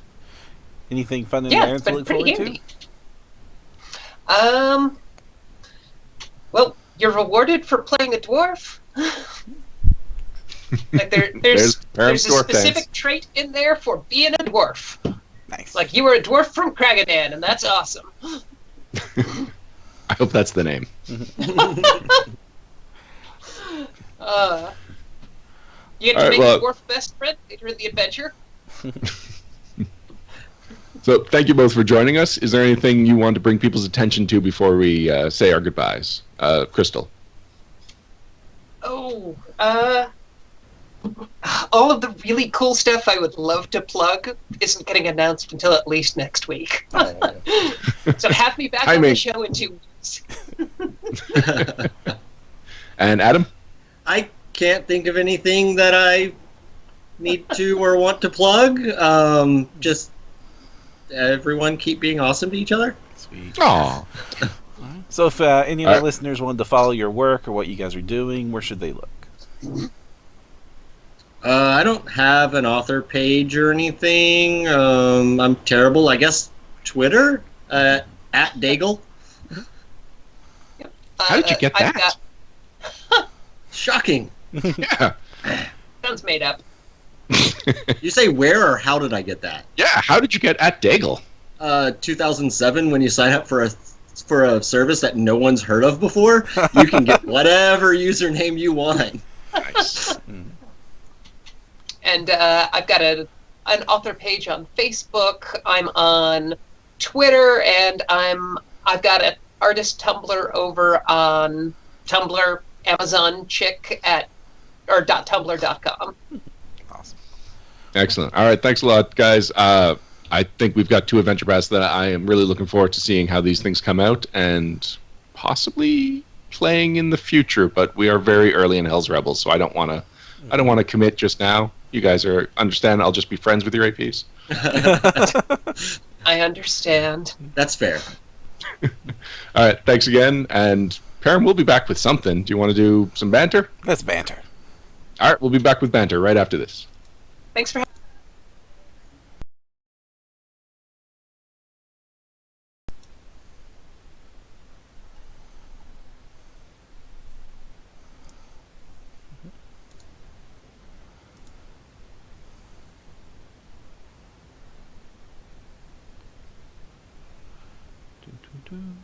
And we're back. The screen will fix itself, audience, once Crystal and Daigle's connect. There it goes. All right, go forth. All right, we're good for some banter? Mm-hmm. All right, Param, this is the Adventure Path episode, so let's banter about adventure paths. Woohoo! What about Adventure I know. Paths? Well, we're both playing in some adventure paths. How Yes. is your Reign of Winter, right? Yes, Reign of Winter is going Yep. really cool. They're about to get inside the chicken hut at last, and that's going to be a big payoff. I've been teasing this out for about a year now because you surprisingly get the chicken hut relatively late. It's like at the end of book 2, so like a third of the adventure path is already gone before they get the cool thing that's the center of the adventure path. Huh. I am surprised to hear that. Yeah, because like you've gone through all of book 1 and all of book 2 before you get the chicken hut. I'm really looking forward to them doing that. We had a dragon fight recently, and I was really glad for how that went because it went. My players have been blessed with some tactical skill that they should be proud of. They are very good at the playing of the game and being effective at it. But this was the first time when they really, really, really felt all of my warnings of, hey, this adventure path does have a little bit of a history of TPKs, so you all need to be on your toes. And I'm not going to be taking it easy on you guys because you've proven that I don't need to take it easy on you guys. We've got some really crazy builds of characters, and they're just nuts. We've got a Blood Rager, and we've talked at length before about how broken that class is, and we've got a Hunter with the the vermin archetype for the hunter. So he's got this scorpion that just is. The scorpion might as well be its own party member. Oh wow! And it is effective. It is a very effective scorpion, and he works with it. I kind of like it because it's a fun way to do it. We've got a gunslinger who knows how to build a gunslinger, so lots of on point damage that never misses whenever they need it.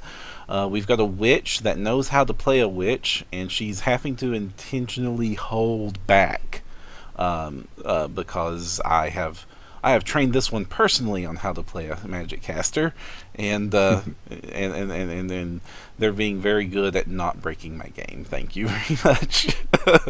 And beyond that, we've got an occultist who is getting all the knowledge skills taken care of. We've got there's a few more.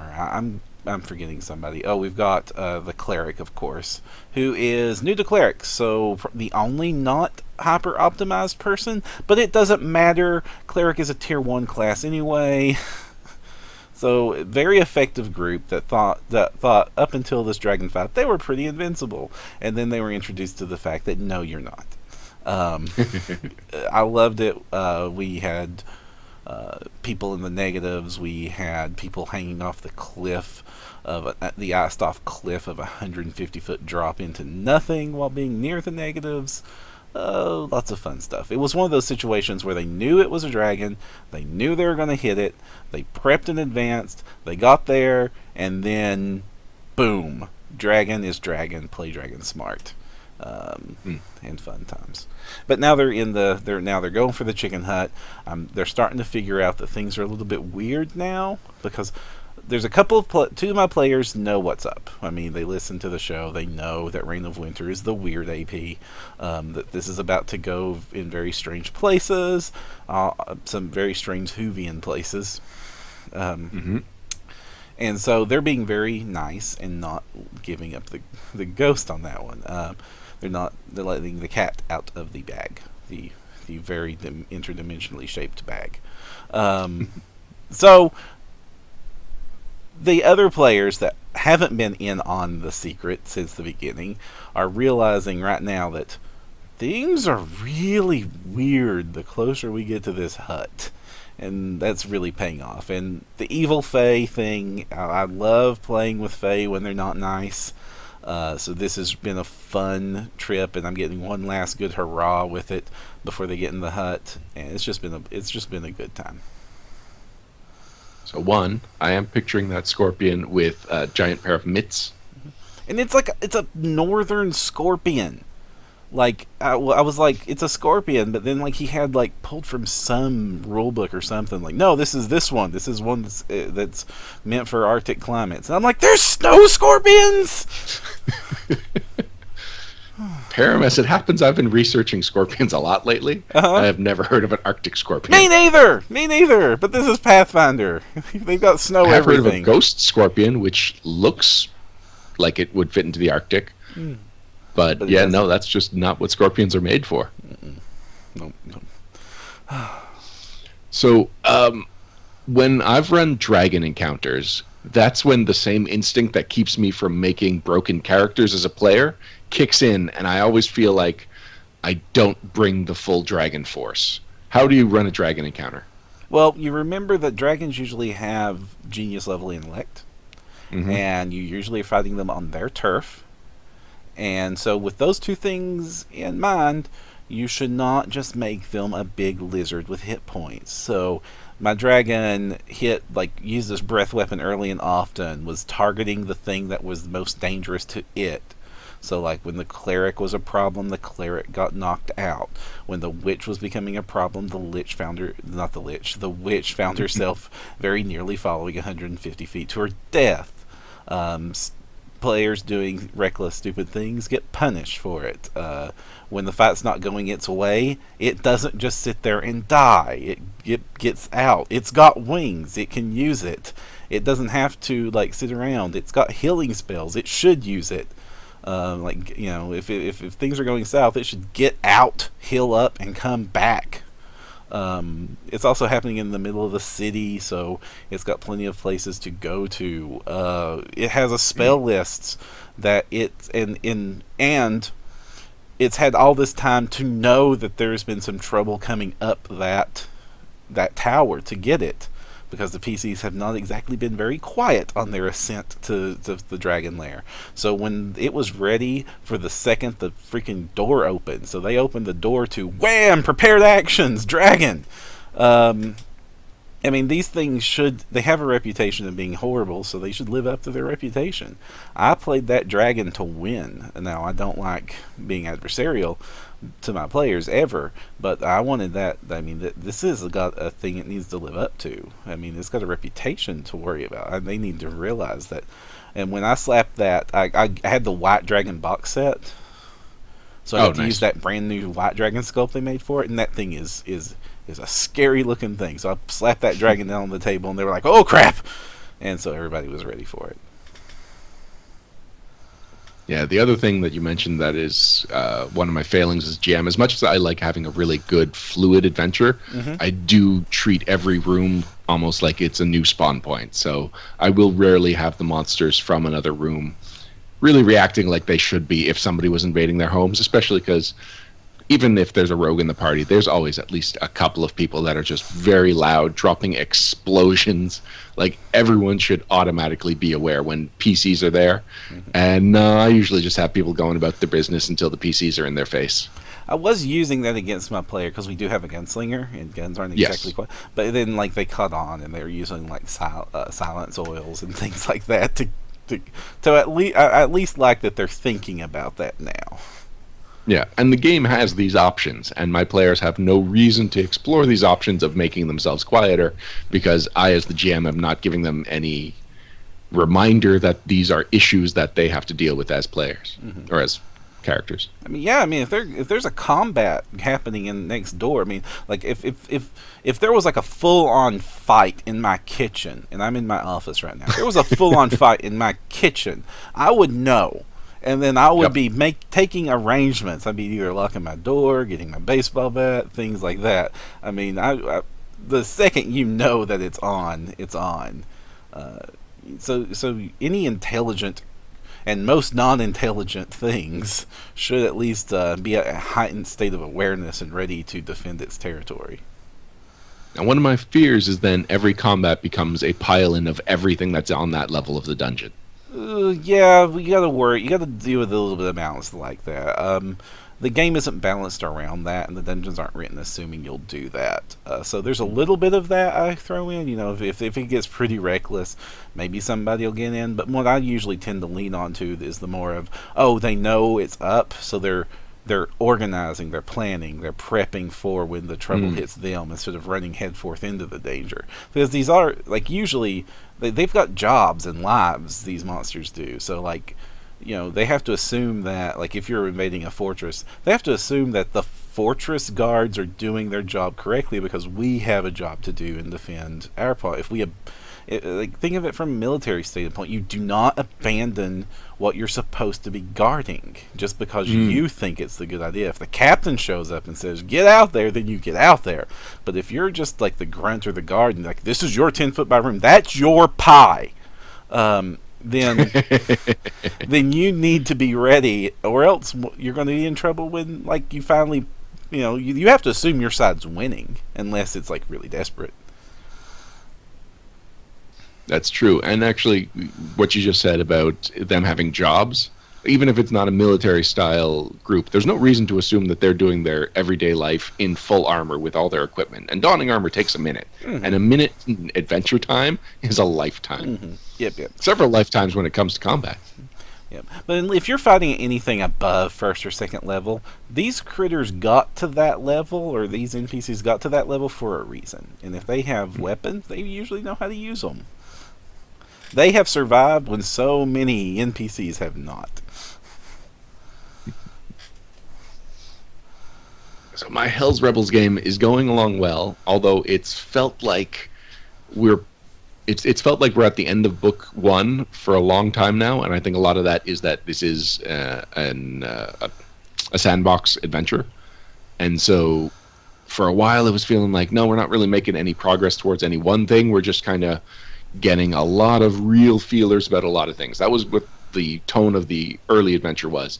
And then we kind of specialized on one district of the adventure, and then we went and finally executed a plan that was, we found out about something we had to do early on, and then we were like, this is the plan we need to execute. And so it was like 3 parts of planning it, and that wasn't just like, none of those 3 parts came that easily. A lot of them just took a lot of time, but eventually we were able to execute that plan, and that was a major step forward in the plot. And that was very satisfying. So I know a sandbox adventure can feel like it's just a bunch of stuff happening all over the place, but either the way this is written, or the way Jeff is running it, our GM, or a combination of the two, is making it still unfold with dramatic beats and feel like we are passing act breaks and whatnot.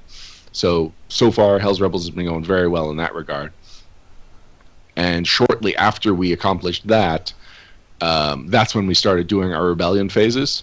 So the rebellion phases kind of works like the kingdom building phases of Kingmaker, in that it's a separate subsystem where you kind of zoom out from your character, you zoom out from the usual timeline, and you just say, like, this is a week, what are you trying to accomplish in the week? We're going to sum that up in this type of role.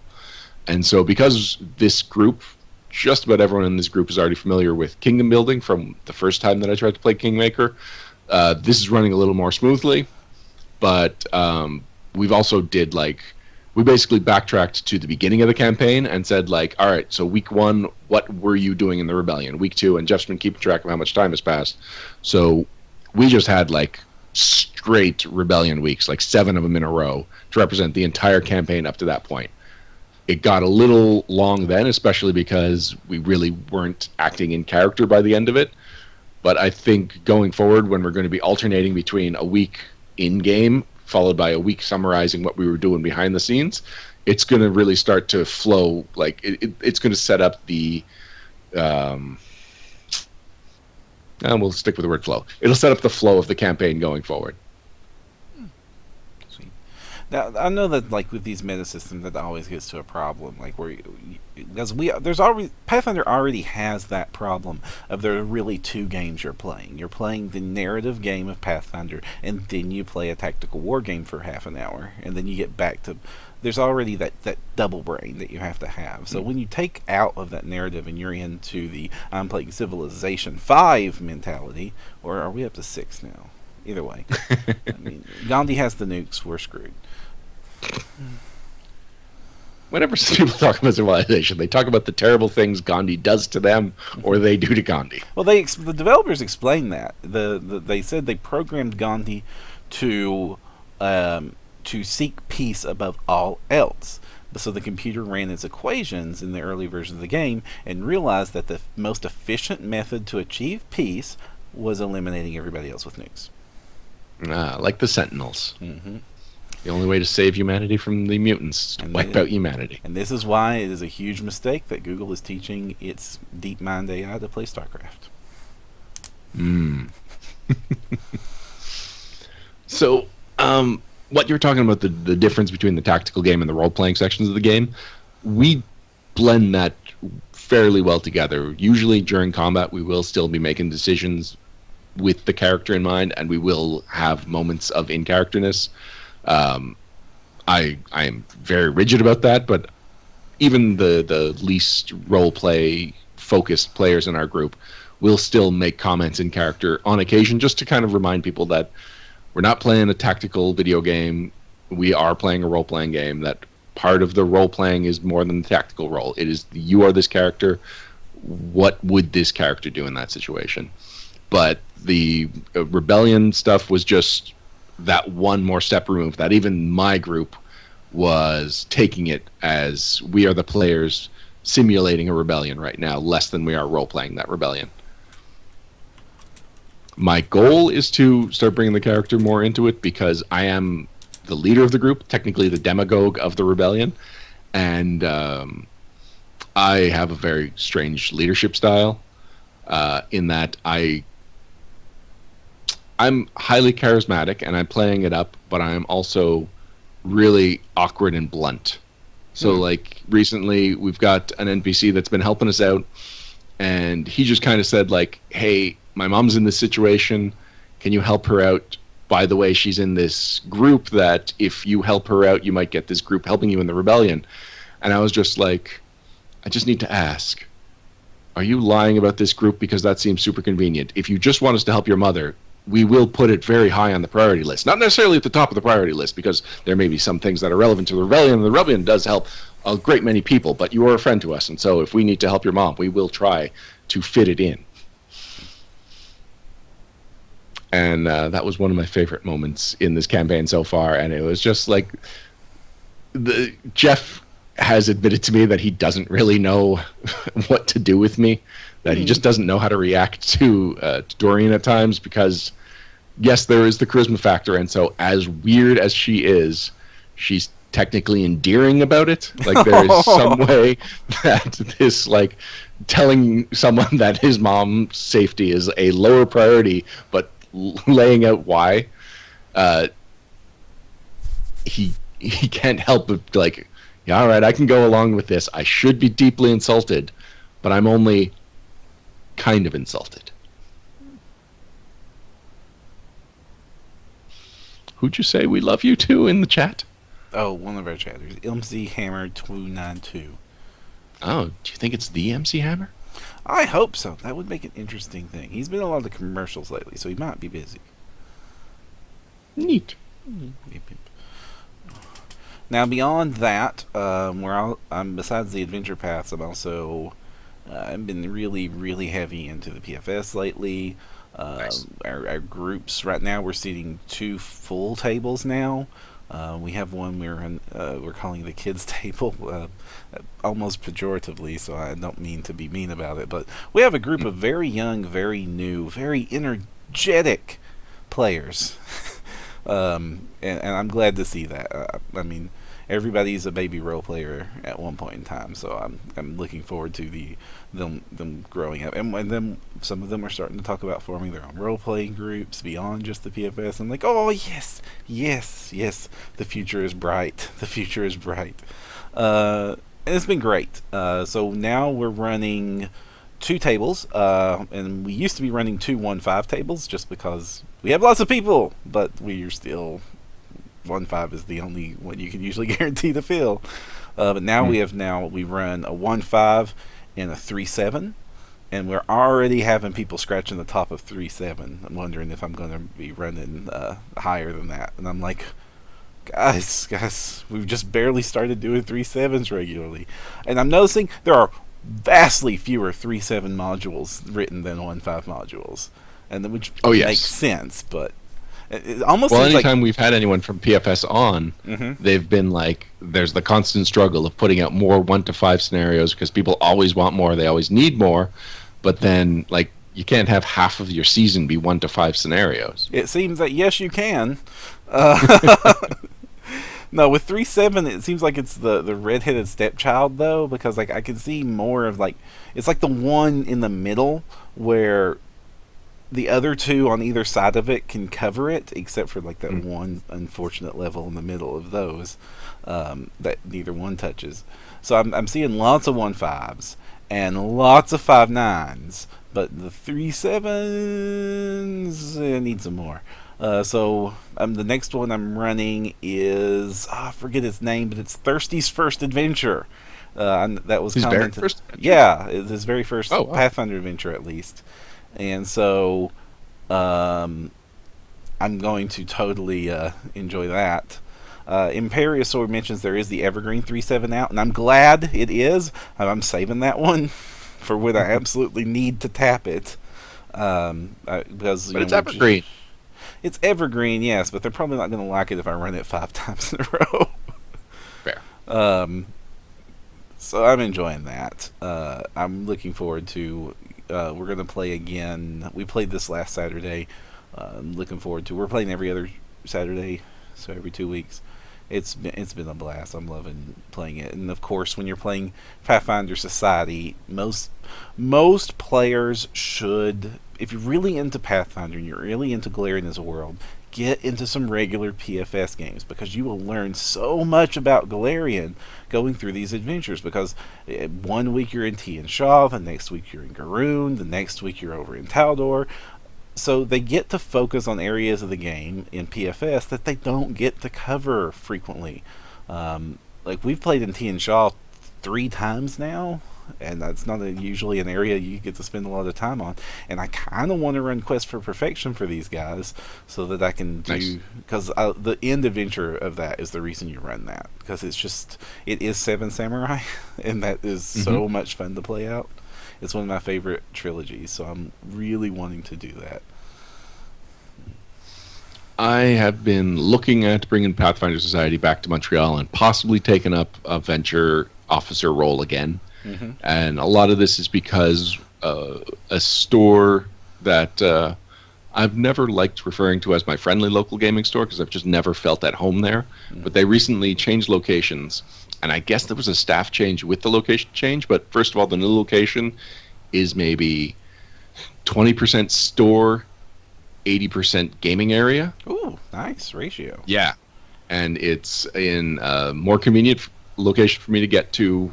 Plus, it's on a metro public transportation line, so even the downtown people can get to it. Parking is better for the people that are driving, and it just happens to be in a neighborhood that Tina and I had an apartment in for a while, so it's also like going back to some restaurants that we like to go to but haven't been to a while and stuff like that. So I'm more enthused about a location than I have been since Chimera closed, and if I can just make the timing work, which is a big thing for me, because as it is, Blind Ferret has its Office Pathfinder League, which we've had 5-6 adventures. Like at this point, one of the founding members of it, actually 2, I guess, no, 3, no longer work at Blind Ferret. 1.5 of which are still interested in playing. So one of them has been to every game, Emily, and then Jimmy has expressed an interest, but anytime we've tried to put up a game, he hasn't been available for it. But anyway, Pathfinder Society time right now for me is split with board gaming time, and because of Board Game Bento, I'm constantly playtesting games, and so a lot of my gaming time has turned into work. So the Pathfinder Society has become a break from that work, but then if I become a venture officer again, then all of my gaming outside of my home game is going to be work-related gaming, which I enjoy that I get to have work-related gaming, but it is still, it's slightly, like you've got more responsibilities, and so it changes the feeling of the event. Like I doubt I'll be playing as much, I'll be GMing more, or sometimes just kind of hanging out and making sure all the games are running smoothly. So those are the challenges I'm facing right now. Love the new location, but do I want to dive into this? And I don't want to go back and say I'm going to be a venture officer and then not dive into it. Yeah, I mean, I've been, I don't want to say too much about it, but I will probably be becoming a venture officer now because of all the work that's been done. And I wish I could take credit for all of it, but we've had some of our GMs have really stepped up and taken a lot of these responsibilities. One of them, Chris Hall, when he's in my weekly Pathfinder group as well, he has been absolutely magnificent with helping with the organization. And keeping us all organized too. So I mean, with everybody's pitching in now, and I love it. Like even right now, we live in a relatively, how do we say, financially challenged region of our country, and a lot of these kids can't afford a lot. So pizza is provided for every game. Oh, nice. So all the food's provided. They organize that. I'm just doing like the Pathfinder paperwork side of the house at this point. And like, and I really like that the whole community is working together to make this happen, and it's not just all on one shoulder. Because for the first year of putting this together, it was just like me trying to brute force this thing into existence, and now it's just like. Now it's just like they're organizing stuff without me now, and it's like, wow, go forth and do. Like a couple of weeks ago, I something came up and I couldn't even make it to the game, and usually that's just disaster. But like, no, they totally took care of it. They got an alternate GM and everything. It happened. Nice. One of the good things about the Blind Ferret group that we've been doing is that we've been rotating GMs pretty well. So if I do start running things, I've got a small pool of GMs that I could be like, hey, if you're interested, these are the dates I'm planning. we can work together, and it's people I work with. It's Will, it's Greg, it's people I can just sit down and be like, hey, I'm planning a medium, a small, a big size event. When are you guys free? And we can just talk about it over lunch. So that makes it super convenient, and it makes the blending of the work responsibilities and the play responsibilities smoother. Makes it more fun. It makes it feel more like gaming, because now I'm talking about gaming at work rather than bringing work to my game. Awesome. All right. Yeah, I guess one of the big struggles with the region is that I would then become the only venture officer again, and I still just want to be single store and small group responsibility. And when I was the venture lieutenant for Chimera, I was the de facto venture captain for Montreal. And as long as I'm de facto, I can at any time say like, oh, I'm just a venture lieutenant. I don't want to do too much, guys. I'm sorry. Or not that I don't want to, that I can't. Mm-hmm. Especially now that I've got Scarlett. I don't like using her as an excuse to not have fun, but I do have to accept that having a child does mean having more responsibilities outside of gaming. Although, like I said, I don't want to use her as an excuse, and I don't have to. She's fun, and I still have plenty of time to do the podcast, to do my home group. Just means one more factor to factor into things until she's old enough to be joining me, at least as a GM assistant. She's not there yet. No, but just a little further. Yeah, she already likes playing with my dice. I mean, just get her started with the kid adventures early, and then get the Pokemon RPG from Wizards of the Coast. Teach her that. I mean, all that's just flipping a coin. No dice needed. Mm-hmm. No, she likes dice, so I think I can start with Pathfinder. Okay. Beginner's box though, right? Or is she ready to go and build like an occultist already? She's ready to roll a bunch of dice and then pick them up before she calculates the results. Oh, well, that's a lot of my players, so...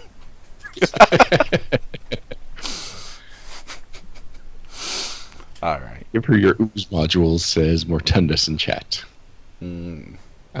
What? For lifelike texture. Oh, my ooze models, not modules. Okay, sorry, I misunderstood. I do have a couple of cool Reaper oozes. The transparent ones from the Bones line. Oh, I don't. We're going to talk about Reaper. The shout out, by the way. Ooh, I love the Reaper models. They just released a new model. Oh gosh, let me find it. I saw it and ordered it within 5 seconds of seeing it. Oh, then when I tell you what I'm shouting out to, you might be disappointed you didn't wait a little bit. Oh, okay. Yeah, we'll talk about Reaper in the shout outs. Okay, excellent. Well, speaking of the shout outs, I think we're ready. Yeah, I guess we're ready to move on to that. Shout-outs. We'll be right back with shout-outs. Oh, are we doing the transition? Yes. Right after this.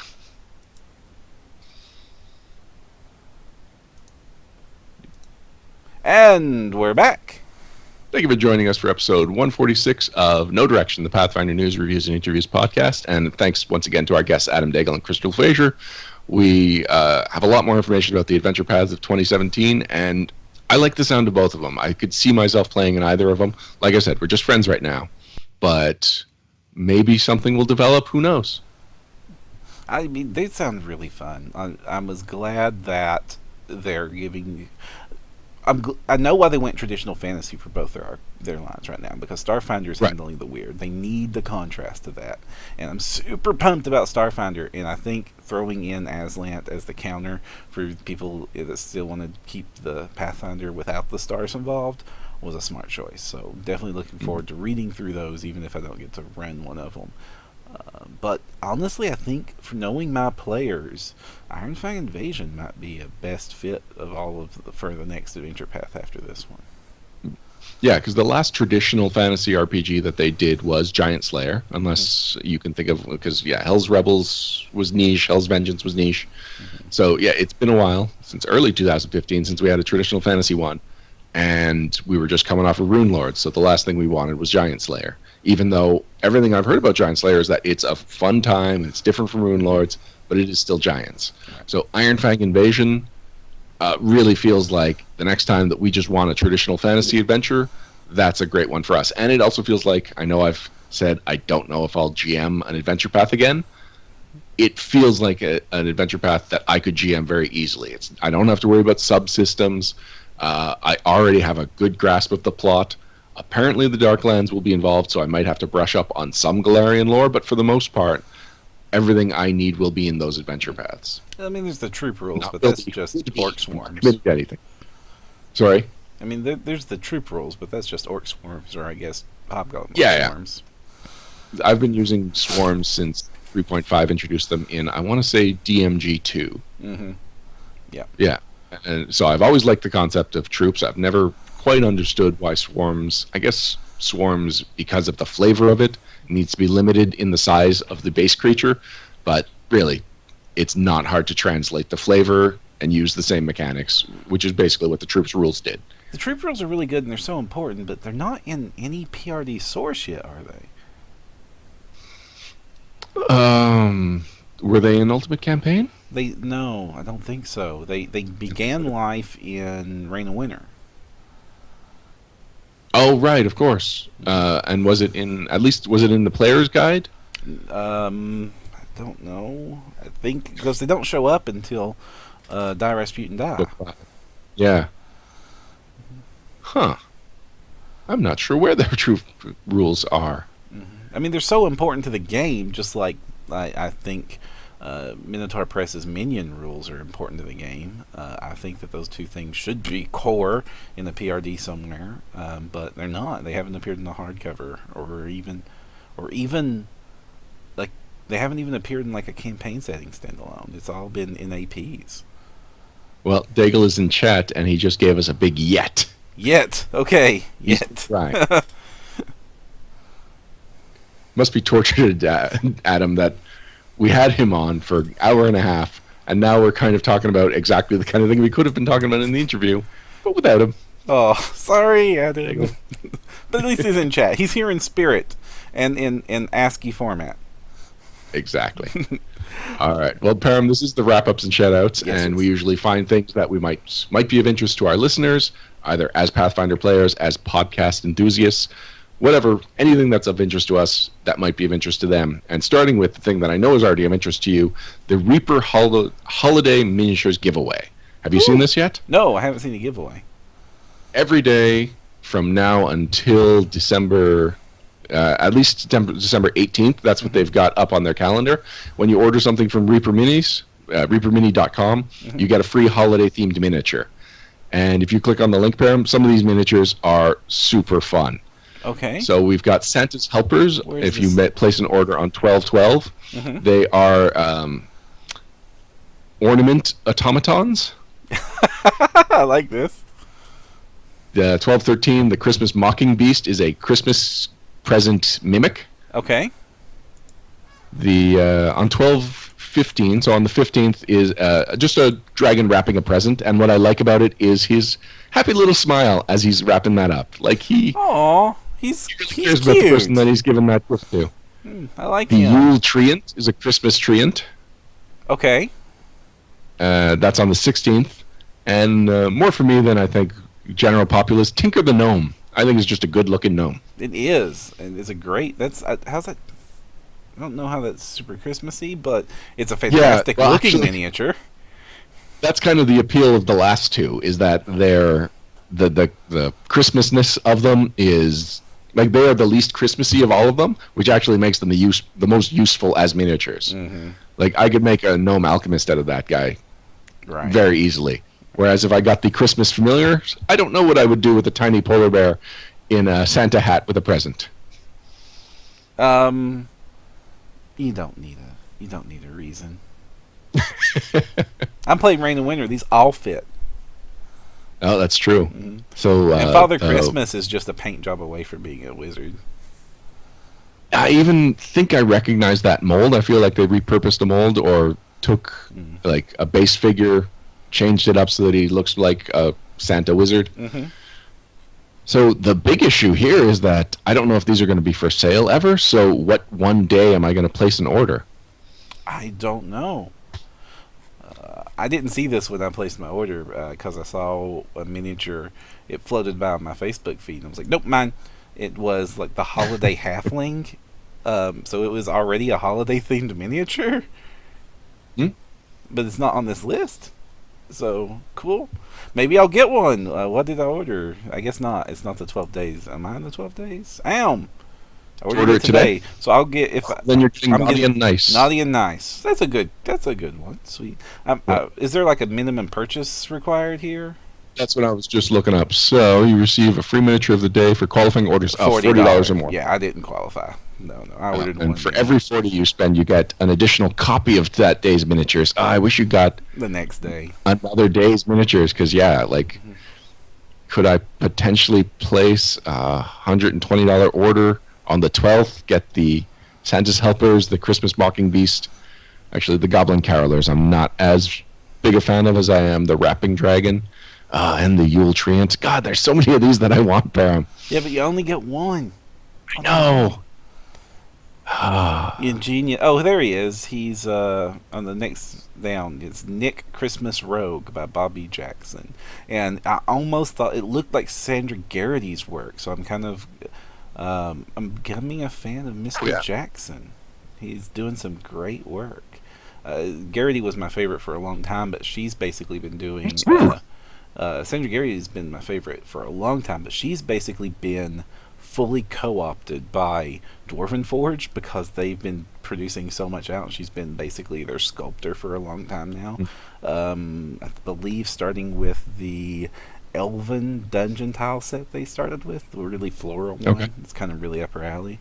And so I haven't been seeing a whole lot of miniatures coming out of her art. But Mr. Bobby Jackson, on the other hand, has been producing a lot of my favorite miniatures.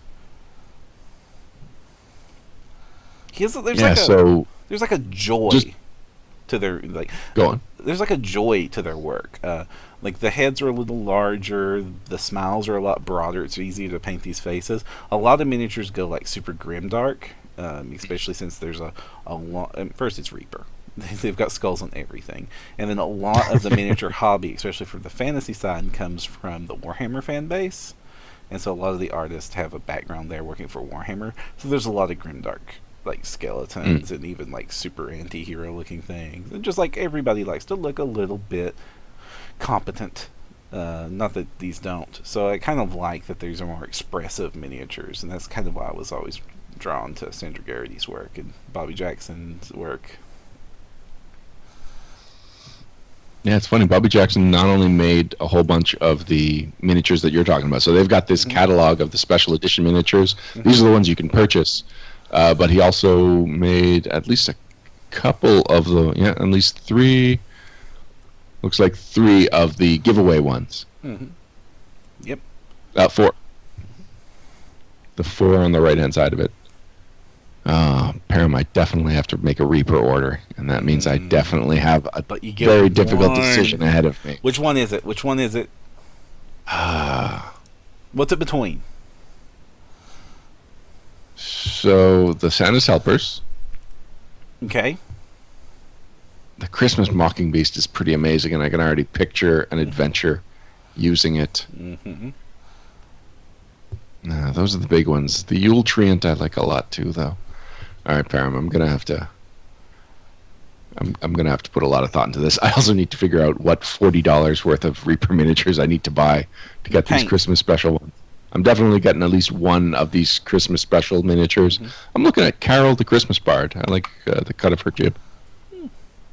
Let me see. I haven't. Where's she at? She's on the right-hand side. She's playing an accordion. Oh, that's really nice. The candle on her back. I'm liking Christmas Eve. Great name. Yeah, good one. And I really like Santa Dwarf. There's 3 Santa Dwarfs. Which one are you talking about? The one on the top left. Top left with the tree? Santa Dwarf from 2012. The Santa Dwarf from 2015 reminds me of Bill Goldberg from Santa's Sleigh. So that is a point in its favor. It's the sleeveless Santa that I like. And then the one from 2014 has that merriment that you were talking about. He's got cookies in one hand, some kind of cauldron in the other. That looks like a horn flagon. Yep, that makes sense. Yep. And of course, Christmas Night looks really cool. Christmas Night. Far left. Which one? Okay. I'm worried that one looks good because of an amazing paint job. They all look good because of amazing paint jobs. Right. But that one, looking at it, it's like, all right, if we picture this black and white, how Christmassy is that guy? I don't know. All right. Anything else you wanted to shout out to that's a little more Pathfinder related? Well, I've got our end cap to go through. Okay, well, before we get to that, I do want to point out that Ari, who has been a guest host on Geek Together, Private Sanctuary, and most recently our special inclusion episode, she's got her own podcast. It's called The Sexiest Podcast.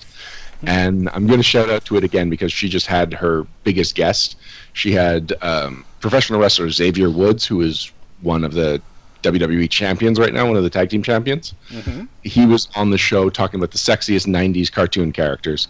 Now, if you're not familiar with the Sexiest Podcast, Ari and her friend Kim just bring on a guest and choose an absurd subject like sexiest ice cream flavor, sexiest bird, sexiest mountain range, and then they take it extremely seriously. And it's about they run for about an hour. I just have a really good time. It's exactly my kind of podcast. It's like super formatted.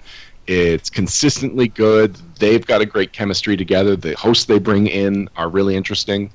At one point, they brought in a professional chef to talk about sexiest foods, and that was just a fascinating episode that made me very hungry. It's French. Oh, no, it wasn't even sexiest food. It was sexiest condiment. Oh. So anyway, if you're looking for something new for your podcast, whatever your podcatcher you use right now, give Sexiest Podcast a try. I just enjoy Ari. She's a fun person. I recommend Pocket Cast as the Android podcast app of choice. It is not a free one, but it is a very good one, and it is not very expensive. And to avoid the ads and malware, it has been my favorite to use. Wow. Yep. All right. So, it's very important that we also talk about what has been happening this week on NoDirectionPodcast.com. For those of you who aren't aware, we are just one part of the No Direction Network. We are also joined by the Private Sanctuary podcast, run by Anthony Lee and Alex Agunas, and they do amazing work. They're super topical short episodes that deep dive into aspects of Pathfinder in the game. If you haven't checked those out, go check that out. And of course, we have fantastic blog content produced by some amazing authors that absolutely deserve your attention. And like everything else on the network, it's free, so you should totally go check it out. So this week on Code Switch, James Ballard talked about how Pathfinder has a lot of technical terms and how that has made describing things very difficult. One example he used was a huge wasp swarm, when he really meant for really big wasps, has a very different meaning if you're just using game terms. It's a fun one. On Guidance, Alex gives a huge deep dive on sandboxes versus theme parks in different video games and how that applies, and then how those concepts can be applied to Pathfinder games. We talk a lot about sandboxes. We don't talk a lot about theme parks. On Monsters Physique, Louise Loza goes about the Nahual. Is that how you pronounce it? Nahual?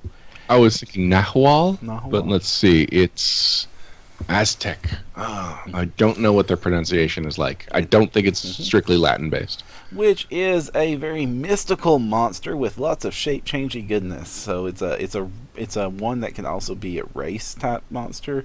So it's a fun one. Check it out.